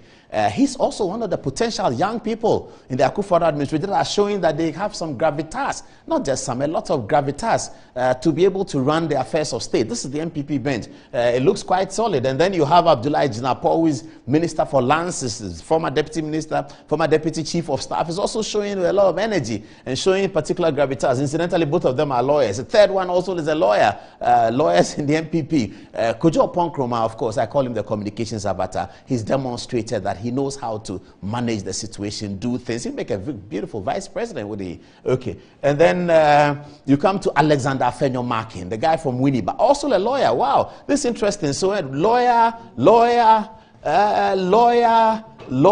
Oh, wow. All the MPP young men are lawyers. Alexander Afenyo-Markin is the deputy majority leader in Parliament. And we all know that if we had listened to Alexander Afenyo-Markin on the dawn of the 7th of January, all these Asin North matters would not have happened. He drew the attention of the Clerk of Parliament to the fact that a notice had been served from the Cape Coast High Court on the Honorable Kwesi. Nobody listened to him. It turned out into a brawl. Eventually, after a year and a half, the Supreme Court has settled that matter. But Alexander Afenyo-Markin has showed a lot of industry in Parliament. And certainly, he's one of those that you can look at in the future below the age of 50 who can, actually I think below the age of 45 as well, who can actually make it. All the people I've showed are below 45. Abena Osai, the Deputy Minister at Finance, this will be her second term as Deputy Minister of Finance, a chartered accountant in her own right, a Member of Parliament as well, and so you see that the gravitas is there. Abena is also below the age of 45, and this is the MPP bench. And then I have just mentioned and added Dr. Antoinette Tibudaku. You saw her. She's the director of the Dankwa Institute, PhD, and you saw her speak about e-levy on the video that's gone viral. And you look at that, you see on Good Morning Ghana sometimes, I don't know whether she'll be on tomorrow. If you look at that, you see that this is a very solid, very solid team that are with. She should also make a good vice president. George Anda, former Deputy Minister for Communications, former Member of Parliament, who is incidentally launching his autobiography on Sunday. I would be there at that event. George is one of all those who comes up as in the leadership position. And I'm doing this because I'm saying that the Economics Intelligence Unit is asking for substitutions of the leaders at the last minute, especially of John Mahama. So I've looked at the NDC substitution bench, and I'm looking at the MPP substitution bench. George Anda is over there. I think that he concludes the under 40. This is just a little gossip. This last segment, it is. Okay, what's the time now? 10:32. All right. We will go and talk to Doma Secondary School. They are celebrating 75 years of Doma Secondary School. I mean, you can't wish that away. That's a big story. And 3 of them are here in the studio to share it with us. We will do something about Exim Bank. Ghana Exim Bank are resuming their Tuesday market to strengthen local industry. I'll show you some of the local products that they will be supporting over there. Now, though, let's go to the Attorney General's comment earlier this morning. They're going to put it on the back of the screen for me. Kweku will do that very shortly. So earlier this morning, there was a conference at the Labadi Beach Hotel. It was entitled The Bench, the Bar, and the Faculty. And at that event, the Attorney General spoke. So did the Learned Chief Justice, so did the Dean of the Faculty of Law, and so did the Superior Court Judge, Justice Tokono. Now, what excited us about the Attorney General speaking was asking for more television cameras to get into the court so that they can see the work that he's doing, because there's been concern about the NDC especially, NDC lawyers especially, complaining about courts in a manner that makes the citizenry confused. Attorney General is saying that, don't worry about it. Bring the cameras to court. Come and see what he described as the poverty of their industry. Okay, let's look at other things the Attorney General said at this morning's event. So let's start from here. He says, the Supreme Court should rethink justice delivery. Now, he's talking about virtual cases. He says, the Superior Court should deliver more rulings virtually, as this reduces cost, saves time, and boosts efficiency. Further, he says, I dare say that the time has come for the Supreme Court to reduce its caseload by prioritizing the kinds of cases it actually hears. The rules of the Supreme Court should be revised. Okay, so he wants the Supreme Court to deal with it by technology. He says, only important cases with the potential of resulting in a change of the law or with immense public interest should be heard by the Supreme Court. This will lead to efficiency in the productivity of the highest court of our republic. Clearly, to achieve this efficiency, the judiciary will require the cooperation of the bar. Kofi Dame is making an important argument. He says only important cases that have the potential of resulting in a change of the law with immense public interest should be heard by the Supreme Court. Do you agree with him on that? That's what happens in America, isn't it? The American Supreme Court does not just hear many cases as the Ghanaian Supreme Court is saddled with in terms of interlocutory applications that begin from circuit court. You can have, so those are the applications that lawyers make that do not go to the final conclusion of the matter, but that require to be settled before the case can progress. Sometimes in these applications that they call interlocutory, you would have to raise constitutional issues. When those matters are raised, the law says that the Supreme Court must have preeminence in determining the interpretation of Constitution. So straight away, they have to wait for the Supreme Court to do that, and then they come back to the Circuit Court to continue. High Court is also sending its interlocutories. Court of Appeal may be sending its interlocutories. Other people are invoking the original jurisdiction of the Supreme Court in matters and in a manner that Godfrey Dame says does not result, or could not, or will not result in a change of law, and it doesn't have immense public interest. So he says all of those matters that will not result in a change of law and does not have immense public interest, don't deal with this in the Supreme Court. Supreme Court should only deal with cases that have immense public interest. So he spoke at this is typically for the lawyers and the bench. Let me go to the one that has wide public interest. This is entitled "The Unjust Attack on the Judiciary by Lawyers." He says, "My Lord Chief Justice, one would have thought that lawyers who would have taken advantage of the blessings of the digital evolution, which I have spoken about this morning, to consolidate the importance of the legal profession and its central role in the affairs of state.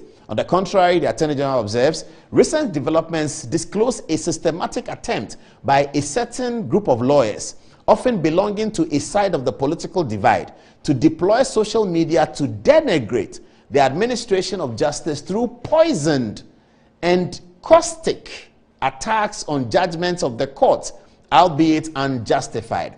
This," he says, "is often witnessed in commentary on so-called political cases where some lawyers perceive the outcome to have a far-reaching consequence for the objectives of the political parties they sympathize with. Faced with adverse rulings, some lawyers go to the rather farcical extent of actually advocating for the abolition or scrapping of our courts. The most deplorable thing," he says, "about such endeavor is that many a time their vicious comments are plainly wrong. Yet the propagators of these wrong and dangerous ideas do not relent in their efforts to push them down the throats of the unsuspecting public. Such disreputable practice on the part of some lawyers further becomes an inducement to persons who are not members of the legal profession to launch even more savage and illogical attacks on the judiciary.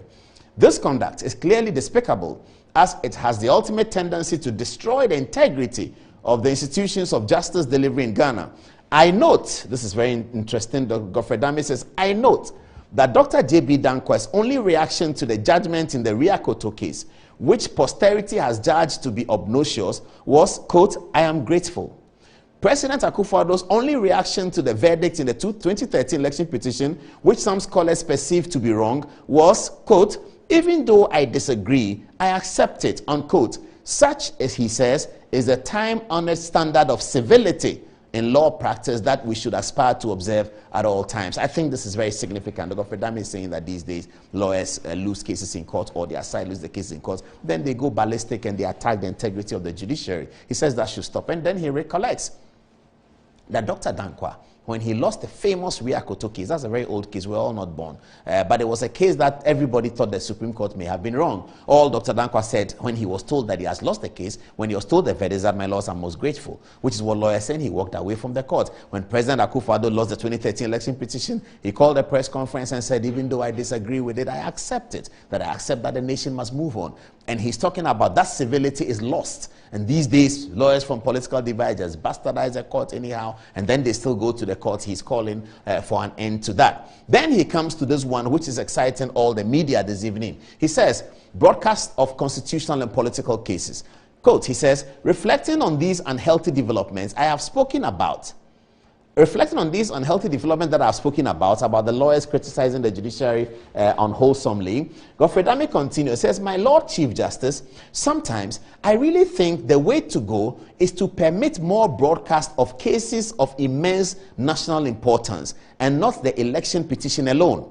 When this is done, the poverty of legal reasoning behind certain cases dismissed by the Supreme Court and in respect of which the state emerges the victor will be exposed for all to see." This is interesting. Very, very interesting. He says that when they come to court, they perform poorly. And then they go and say that the judgment is political. Because it says it's the poverty of the legal reason, the kind of reasoning they bring to the court, it cannot stand the test of time. And then because the general public did not see it, because the general public did not hear them, They go out and organize press conferences and say that the ruling was political. That's what the Attorney General is complaining against. He says, I have nothing to hide. Bring the cameras to the court. Let the general public hear their argument and hear my argument. And the general public will know why the court has ruled the way they ruled. Because in the election petition, it was impossible to come out and spin. Because we all saw Rojo Metil-Nunu. We saw the questions that were asked of him. We saw the answers that he gave. We saw Johnson Asiedu Nketia struggling to calculate something. And we saw everything that happened. So it was almost impossible for the lawyers to come and say that we have been cheated, because they had not been cheated. In the first election petition, we all saw what happened. So where the Ghanaian people felt that this one could have gone another way, they saw it. They don't need to be, nobody needs to spin this. So that's what the Learned Attorney General, I'm hoping that the Ghana Journalists Association and the National Media Commission will add their voice to the voice of the Attorney General to ask the Lord Chief Justice, please consider that when there are important cases like the Ascent North case, all of those things that have public interest, let the television cameras be there. Let them show it on the State Broadcasters Network so that everybody can see. And then he is saying, when that happens, we will see the poverty of the legal reasoning. Well, I don't know whether legal reasoning is good or bad, but he's been in the court and that's what he's saying. So we should add our voice to it. The Ghana Journalists Association, National Media Commission, add your voice to what the Attorney General is saying so that we can see what happens in the court. Okay. Legal education, he says, okay, we don't have much time to go to legal education. Now, it's now the time to talk about the ladies' video, and then we go to Doma Secondary School. And that's a very controversial matter. It's 41 minutes past 10. That means 20 minutes to 11. Okay, so let's start this one. I saw the interview. It's a very sensitive matter, isn't it? It is very, very sensitive matter, and there are aspects that I sympathize with it. I'll tell you what. It made me sound trivial. The aspect that I listened that I really felt for her. I'll tell you what it is. But the concerns that have been expressed, and I'm talking about this because Minority in Parliament has taken an interest in the matter. They said that they're looking at the video. So I believe that where are the three things? So. Before the constitutional article, the three things that you should write, the public interest and all that, transport. Let me have that quickly, please. Okay, so yes, so here they are. Okay, so this is the context within which we're going to, in the next 5 minutes, to analyze the products of that infamous interview by a lady who is alleging national security breaches to her fundamental human rights. Okay, protecting the public purse is an important part of that conversation. That seems not to be coming out, and we're going to bring that out today. Protecting the public purse in the whole saga and all the whole situation. Protecting the public purse is one aspect that we're going to talk about. Okay, next one is protecting the national interest pursuant to Article 57(1) and 2. And we're going to show you what's in Article 57(1) and 2, why we talk about the fact that this conversation has this theme embedded in it, and it's a theme that should be distilled and ventilated for people to understand. Okay, so it is protecting the national interest pursuant to Article 57(1) and 2. Then there's a third theme, guarantee the individual rights of the lady and every Ghanaian for that matter. Okay, so let's start with protecting the national interest and the reason why national security will be involved. Okay, so in her story, she says that after being in the president's company, first of all in the aircraft and then later on in Kumasi, she then put out photographs of her encounter, normal photographs, out on social media, including photographs from the presidential plane. Now, we have to understand that the president of Ghana, who is in the presidential plane, can ask people to join him. And in that plane, she was not the only one. The president, the Greek minister, and other people were on the plane. But when the president of Ghana is on the presidential jet, it becomes an official security zone, isn't it? It is. Any president, for that matter. And you know that there's a famous video that was done about Air Force One, the American president's plane, the film, full film on Air Force One. I think it was Harrison Ford, some actor who did it. Remind me of who did it. I can tell my viewers. Now, after he did before he did the Air Force One, which showed everything in the plane, it is rumored that there was a change of the configuration of the plane for the American president because the general public has seen what's already in the plane. Because it's a security place for the president of the United States, once they had allowed the movie to be shot, they had to change the configuration of the plane. So sitting in the aircraft, the president's plane, it's a security place. So if you now put photographs out on social media, and she herself said that the president had told her that because of those photographs, national security may be interested. Now, I have been I've been to visit a president. When President Mahama was a president, I saw him. Of course, you know that he graciously granted me all the 2 live interviews for television that he had when he was president. And I've seen him in those circumstances. I've seen him in other circumstances. I've seen him privately when he was president. Sometimes they take my phone from me. Sometimes they don't. Yeah, but often they do. Same with President Akufo-Addo. Sometimes you're going to see him, they take your phone from you. Sometimes they don't, depending on the circumstance. So don't take your phone from you. They expect that I should know that I shouldn't take photographs, as we say in Ghana, by heart, you know, because you are in the president's company. So if I leave President Mahama's company, and then I post photographs on social media, that this is our president, and it's a kind of place that is a security area, maybe it is in his office, or maybe it's in his house, or something like that, and I post those photographs, and I have my phone, the national state security apparatus would be interested in what other photographs do I have.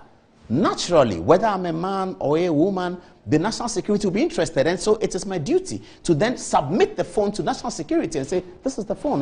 The pictures that I showed is all that I took. I've not taken any more. They will say, bring your phone, let's check. And they bring it. That's the reason why sometimes they take the phone from me when I go to the president. So my concern about the national security aspect is that maybe, I sympathize with the lady in one point that I'm coming to make soon, but maybe she ought to have known that if you have been in the president's company and you have taken photographs around security installations, the national security will be interested in your phone. So you hand it over to them. Once you have no evil intention, once you have nothing to hide, you just hand over the phone to them and say, these are the photographs I took. She didn't do that. That doesn't mean she should have been brutalized. But let me explain to you why I think national security will be interested in the phone. Let's go back to the constitutional article. So when national security is doing their work, they are not doing their work about the person of the president. They are doing their work about the office of all day long. What regardless of whatever, the answer to that question, should national security go after a phone that has photographs of the commander-in-chief of the Ghana Armed Forces, the head of government of Ghana, and the head of state, that person who occupies this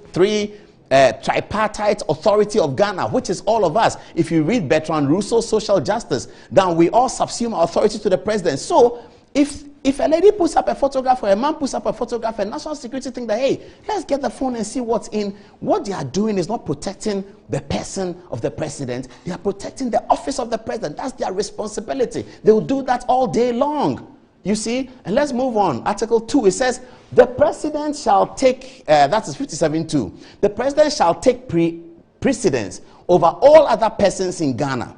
And in descending order, the vice president, the speaker of parliament, the chief justice shall take precedence over all other persons in Ghana. Number 58, it says, the executive authority of Ghana shall vest in the president and shall be exercised in accordance with the provisions of this constitution. So to those Ghanaians who are excited that there's a photograph of the president and it should be published, what is called the president of Ghana involves all Ghanaians, all of us. If you read the social contract by Rousseau, we have all given our dignity and our authority. So the president is a fountain of dignity, he's a fountain of honor for all of us.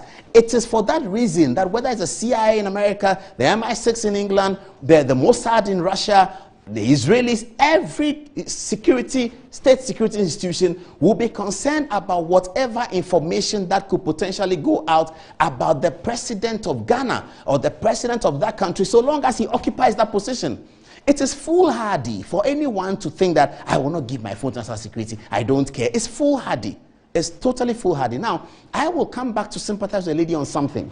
The method with which national security collected the phone from her, the whole violence issue, which she says has given her some traumatic experience, fair enough. She has a remedy, and I'm going to show you what her remedy is tonight. She definitely has a remedy. Because she's a Ghanaian citizen, she has a remedy. Now, let's deal with it. So, she said something that may even sound trivial, but that's why I felt it. She said that when she sat in the seat, when she was in the car, when the whole shooting and all of that occurred, she had forgotten to take off the seat belt. And so when she was trying to move, you can understand, it's terrible, it's very, very painful. Now, it's happened to me before because, again, I have to report myself. I don't like using seat belts most of the time. So a lot of my friends will tell me, put on a seat belt. They always tell me that. Now, because I don't do it often, when I do it, I forget that I've done it. And so when I'm getting down from the car, this is just me, simple, no violence around. I'm getting down from the car. I've forgotten to take the seatbelt. The way the seatbelt sort of pins into your tummy. And I'm thinking of this woman in her 40s who has had 4 children, 4 male children, and she's describing this experience. That's very painful. That is very, very painful. And we have all been concerned about the overbearing attitude of national security when they are conducting their operations. So she has a case there. Now, her remedy is to write to the Attorney General and Minister for Justice. Because you see, the Attorney General is also the Minister for Justice. This is a Ghanaian alleging injustice against her in the manner of an operation that was conducted by the national security.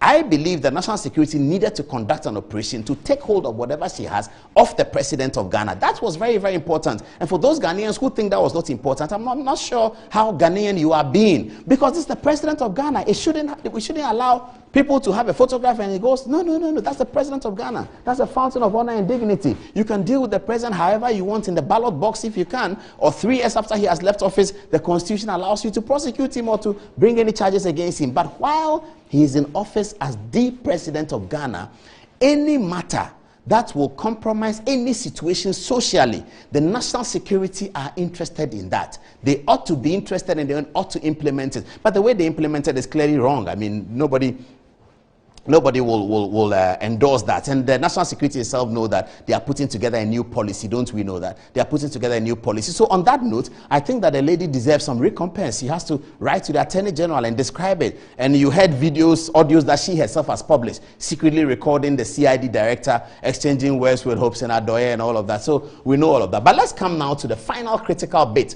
Let me get back to the three issues. The final critical bit, in protecting the public purse. Now, this is where my issue is. Okay, protecting the public purse. What is the whole confrontation about? The lady felt that she had been mistreated and that she should be paid some money. But why? Because she may have heard in the past that people have become East Legon landlords and all of that as a result of some of these kinds of situations. So she wanted money. There's something to be said about the situation not delivering to her any amount of money from the public purse. There's something to be said for that. Don't you think there's something to be said for that? Get your phone, hurry up, text. Good evening, Ghana official, tell us. I'm saying that if you listen to the whole context, there are 3 things. The national security's interest, which we have looked at in the Constitution. The fact that the operation was overbearing, and therefore, she has to write to the Attorney General and complain about it. And I'm sure that the Attorney General and the CID will do something about it. They had already started doing something in the conversation that she herself publishes with Mami Tiwa and Hobson Adoye, some exchange of words, so they can continue with that process. But she has to understand that it's foolhardy to deny the national security the gadgets out of which you have taken photographs of the president in a presidential jet of Ghana in a security installation. It's foolhardy to do that. She should have just submitted to national security. However, the national security was overbearing, and so we need to deal with that. The seatbelt issue is still on my mind. I'm really sorry for you, madam. Really, really sorry about it. I know that how that is painful. I'm sorry about it. And I think that many Ghanaians will be sorry for that situation. However, doesn't take away from the fact that national security needed it. Protecting the public purse is important. If this is how we're going to continue, it's important that our presidents don't get into situations where either by blackmail or by something they just dole out money to people. President Akufo-Addo has demonstrated that in this particular situation, he has stood by the public purse. Because he controls the public purse, he could have said, oh, this is becoming such a problem. Give her a house at East Legon so that she becomes an East Legon landlord, like some of the rumors that have been around before. But he didn't do that. See, the lady in the whole conversation talked about the 20,000 cedis that had been given to her by Hobson Adoye. There was no pillage of the public purse because of a supposed blackmail or a story that could potentially grow to blackmail. So this is our take on that. This is our firm take on that. And I know that the comments are going to come. Let's hear it. But the big takeaway from the story is that the public purse was protected, isn't it? Okay, so our story has ended on that. Doma Secondary School will now begin by singing out their school anthem. Let's hear you, Doma Secondary School. Give it to us. Let's go. The 2 of them will sing it. Oh, the 2 of them will sing it. Just before that, I have here with me, so there's Tuesday market, isn't it? There's something called Tuesday market. So this is chicken stew. I'm holding it. Yeah, have a look. It's chicken stew. There you go. Oh, camera. Oh, yes, please. Yeah, that's chicken stew. And this is jollof rice. Can you have a look at jollof rice is here? Yeah, this is jollof rice. So Tuesday market is Ghana Exim's mainline program. Let me just read out to you what Tuesday market is about. before I go to Doma Secondary School. Tuesday Market is encouraging all the Ghanaian producers, and it stopped before COVID, but it's back. It's back and is better and is bigger. Exim Bank is relaunching its Tuesday Market on Tuesday, 26th April, next week Tuesday, at the World Trade Center in Rage. The event will also witness the exhibition of various made in Ghana products, and it's at 10 a.m. to 6 p.m. Tuesday Market is an initiative of the Ghana Exim Bank with its clients and producers of purely made in Ghana goods. So if you go there, it's all just made in Ghana goods you're going to see. Matilda, come over and let's show them a bit of what we have. This is plantain chips. This jollof is great, yeah? You should try it. Just call Ghana Exim Bank and say you want the made in Ghana jollof. I traveled with one and it was great. And some friends of mine who are Europeans, they had it and they were good. So this is jollof, yeah? Okay, and then this is beef stew here. Yeah, right there. Yeah, we're going far with our food, isn't it?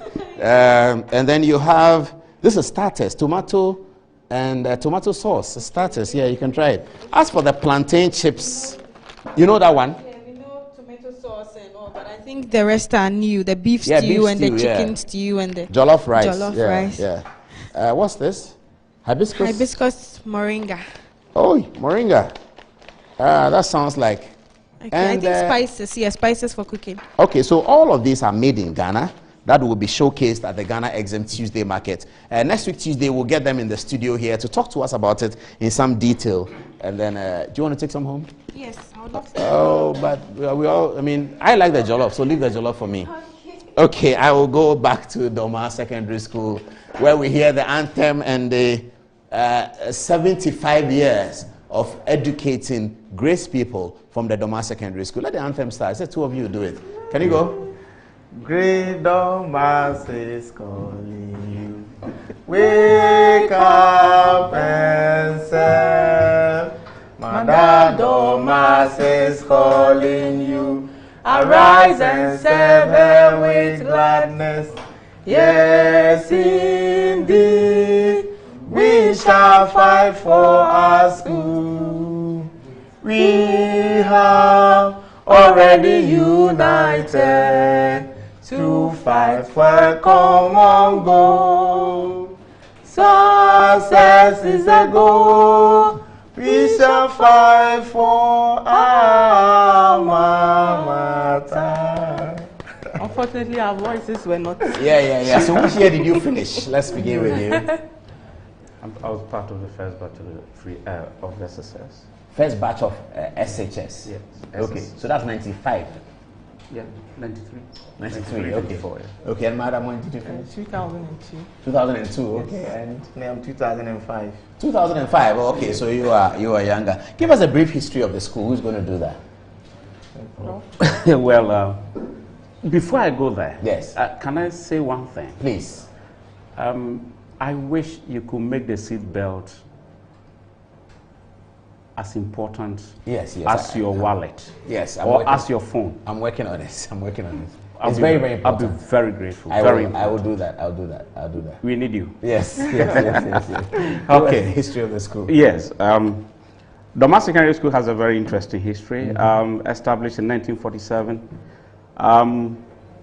Actually, the first ever secondary school established by Dr. Kwame Nkrumah in both Ashanti and Branhafo.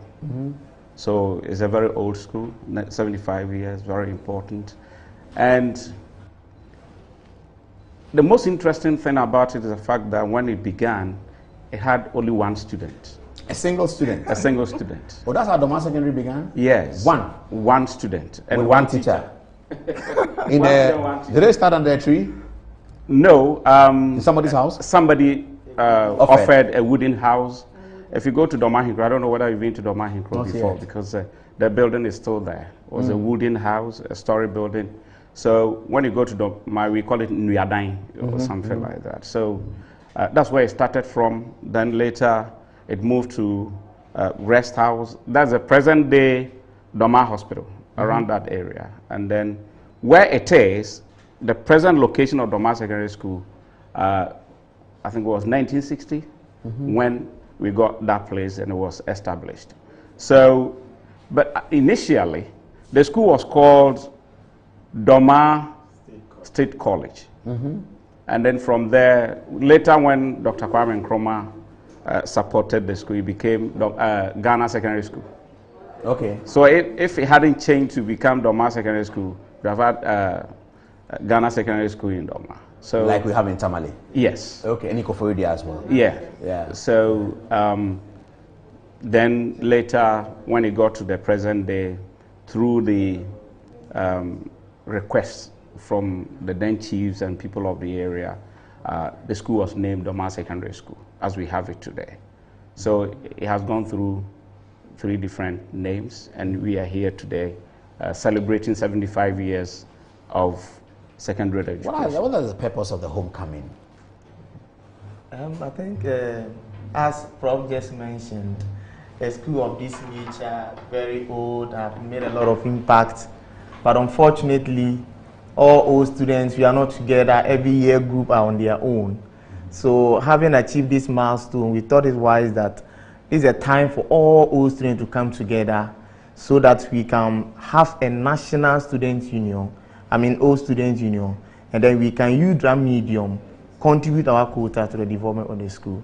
So for the homecoming, it is purposely to bring all old boys and girls together so that we can contribute well to help the development of the school. So what are the activities going to be? Do you have that? The first day, the program is going to start on Friday night. We have students coming to campus. So this is at the school? Yes. And there's going to be arrival and registration of guests and old students. Then there's going to be a year group roll call by gathering students to register with their names and the year of completion. Then we are going to have a candlelight procession. Then of course Jama and the bonfire. That's for the first day. Then will the students be there, or the students will be there? They'll be there. Okay. They'll be there. So with the second day too, it's going to be Saturday, the 30th April. There's going to be a float throughout the principal streets of Doma Nkru. Then we are going to have the launch of the 75th anniversary and fundraising. Then we are going to have encounter with the current students, have chat with them, encourage them, then also share our lifestyles and story with them. Then there's also going to be an open forum and formulation of a national Old Students Association. You don't have it? You have it? We don't really have, it's not really formalized. We only have the year group. So we are just trying to come up with the association itself. Then we're also going to have, of course, entertainment for the evening. Then finally, we'll bring the whole program to a close on Sunday, May 1st, with a Thanksgiving service, and be closed for the program. The Alumni Association has been in existence for some time now, except that perhaps it hasn't been as strong as we want it to be. Yeah. You know, if you talk about the Augustines, the Presets, and the Archimotes, it's all about the contribution from the alumni, the old students, the old boys and old girls. But it looks as if in our part of the world we haven't seen that much. So this is the time we have to do something. You know, Domas is a decanfo.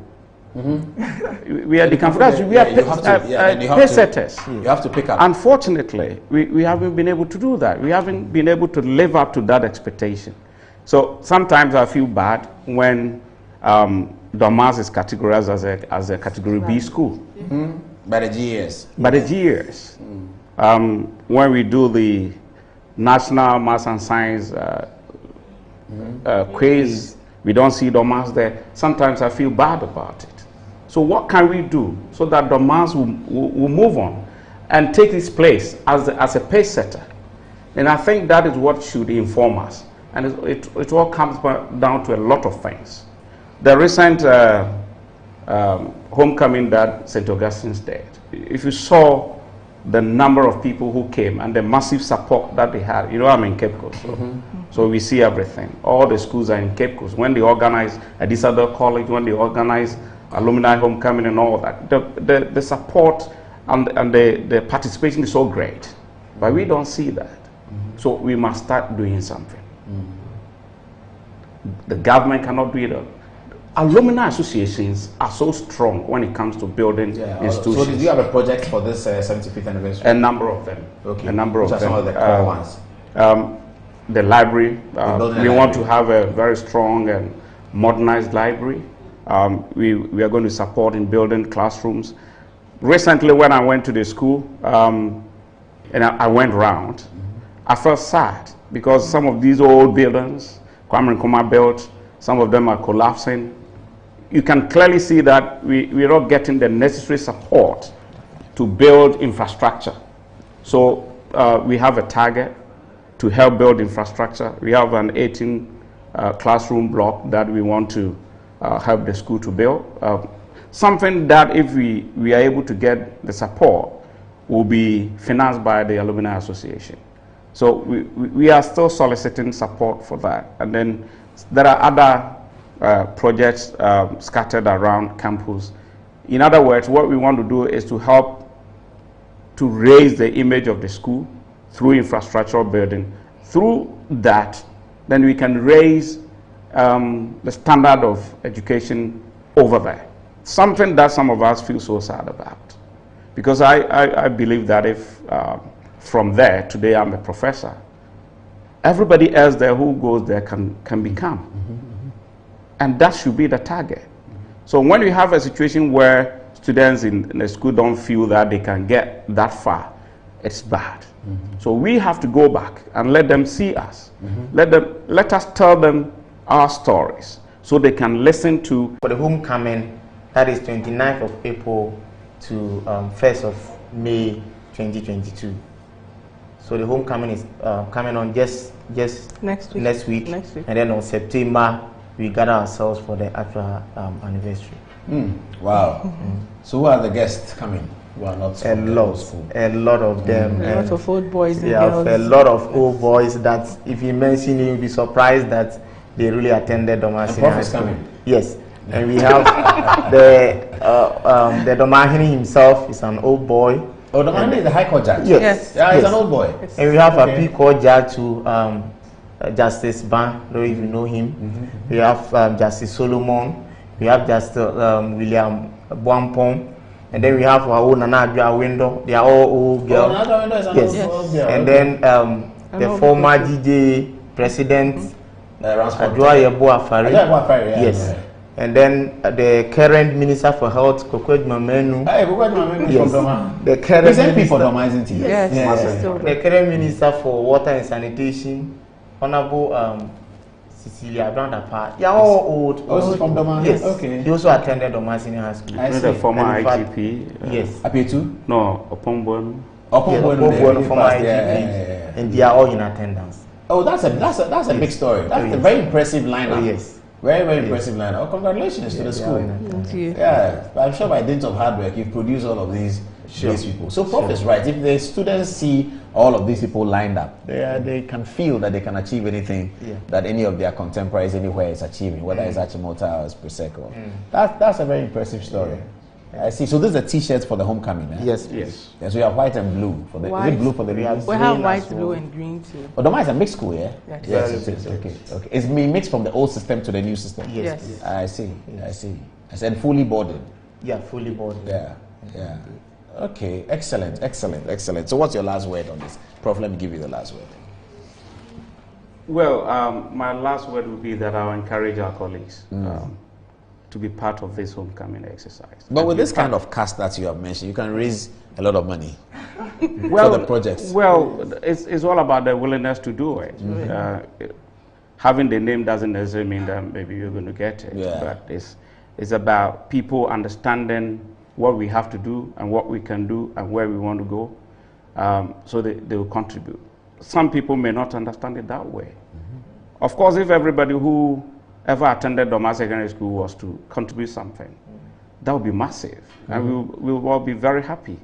There's one thing I've always loved about Doma Secondary School, and the fact that in the days when we were in school, it was all about knowledge acquisition. Unfortunately, today, it's more about examination-focused teaching and all that. That is a major difference between Doma Secondary School and other schools. And so sometimes we had colleagues who completed Doma Secondary Schools with not so good grades, but performed extraordinarily well in tertiary institutions. So this is something that I'll encourage people to get to understand, that always judging performance and knowledge based on grades can be very misleading. And so I'll encourage our colleagues to come. Let us go and tell our story to our students, because if I tell you the grades with which I completed Doma Secondary School, you will laugh at me. But today you're a professor. But when I came to the university, I had first class.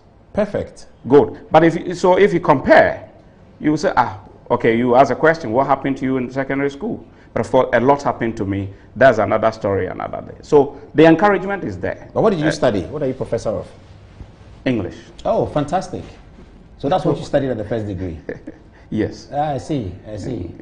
Why all the courses are fantastic courses, not just English. No, I understand. But all other programs fantastic. So let's take it. Is she also a professor?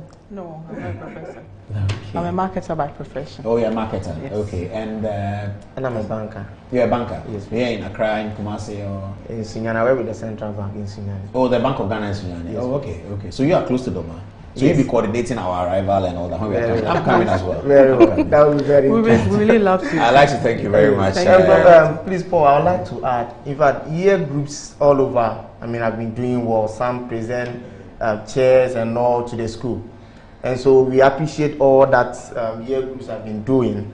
But it's a time for all of us to come together, because as individual year groups, we can do, but as all year groups coming together, we can do better. And so we appreciate them for what they've been doing. This is a time for all of us to join all these year group forces together to a massive one, so that we can have a greater impact in the school. So that is one thing I want to Absolutely. Do you have some text messages or is it on politics? Let's do some 2-2 from each of you, and then we can call it a day. Let's hear you first, Matilda. Yes, we do. And Paul, please, with your permission, I'd like to wish my grandmother a happy birthday. Oh, your grandmother? How old is she today? Yes, I have no idea. My grandmother's age is debatable.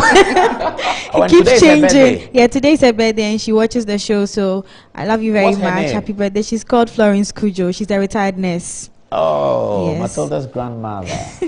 A very happy birthday to you. Okay, give us the final text messages that you have. All right. So from Pierrot, Akon, Kwame, big ups to Paul and the team. You guys are doing well. At least we get the fact here. From Yao Kwetsu Tego, if Ghanaians were to work with the National Pledge, Ghana would have been a safe haven for us all.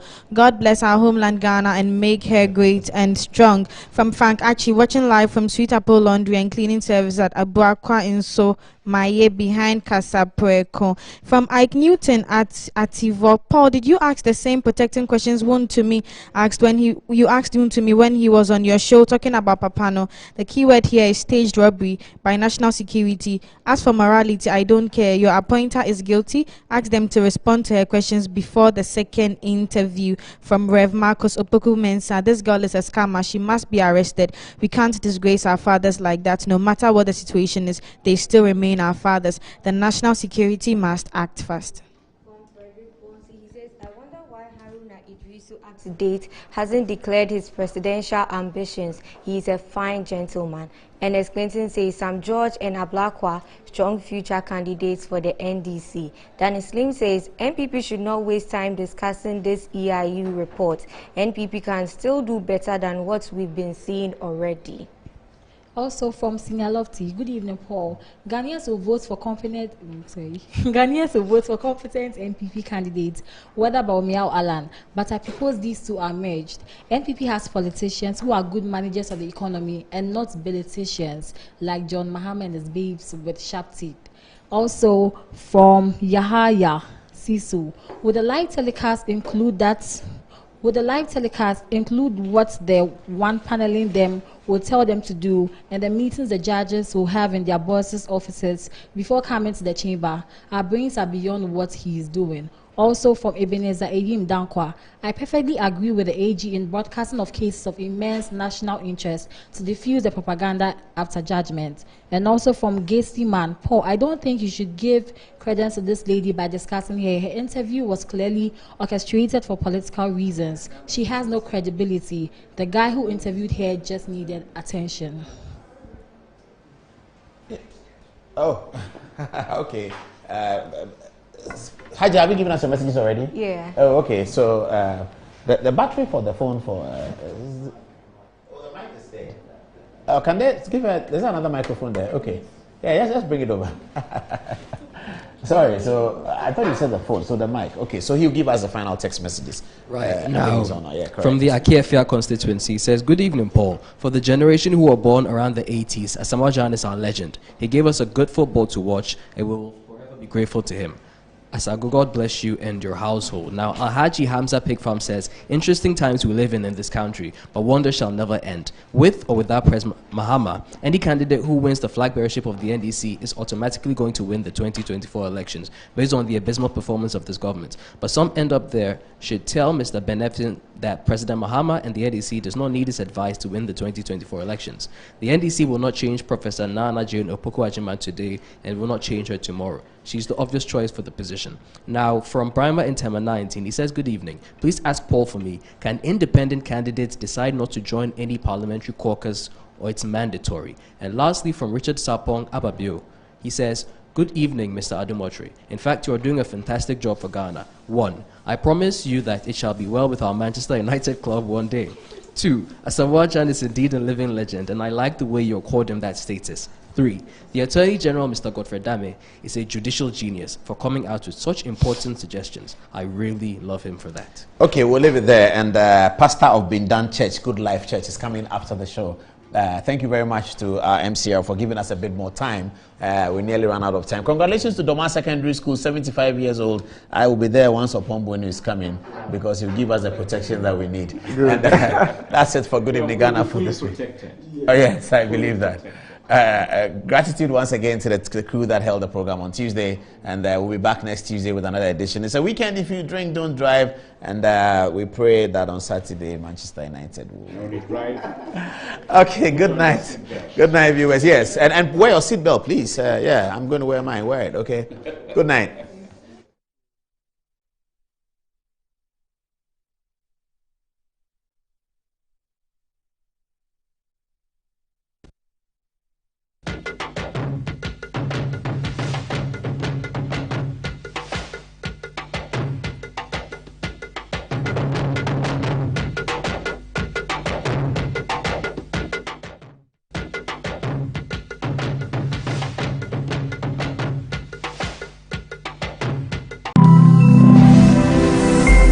Metro TV, insightful and inspiring moments. Has Christianity always been one of the religions in the world to you? Oh, hallelujah. Praise God. Christianity is not a religion, neither is it a joining of a church and doing the Christian things like praying and giving and so on. Hallelujah. Christianity is the outworking of God's own kind of life received into the spirit of a man. Whoa! This divine life in the heart of a man makes him righteous, keeps him healthy, divinely guided in life, prosperous and victorious. It gives you the ability to enjoy intimate fellowship with the Father and have dominion on this earth. Hallelujah. This is what awaits you if you will wholeheartedly believe that Jesus is the Son of God raised from the dead and personally confess him as the Lord of your life. Glory to God. Hallelujah. Join Dr. David Bindon on the Good Life Devotion every Monday to Friday on this channel and receive truth that will usher you into the good life experience. Wow, I'm excited to come your way today on your most favorite Good Life Devotion, your center for biblically authoritative teachings, where you receive the truth of God's word that is able to build you up and make you enjoy your inheritance as a son of God. We're in the final days of the church when God is maturing the body of Christ, getting the body of Christ ready for the soon return of our dear Lord Jesus, and also effecting the greatest harvest of souls into the kingdom from all over the nations of the world. And God has chosen the Good Life Devotion as a platform to get his final work accomplished on the earth. That's why you must partner with the Good Life Devotion by praying into it, recommending it for others to watch and to listen, and also commit resources to it. to ensure that everyone on the earth hears of the message for the now. Wow. I want to thank the Holy Spirit for the opportunity to minister with him the truth of his word. And I also want to thank my dear and precious ministers of God for the uncommon privilege to share on this platform today. Thank you, Dr. Bindan and Mrs. Cindy Bindan, for this eternal investment in my life. All that I'm about to share is what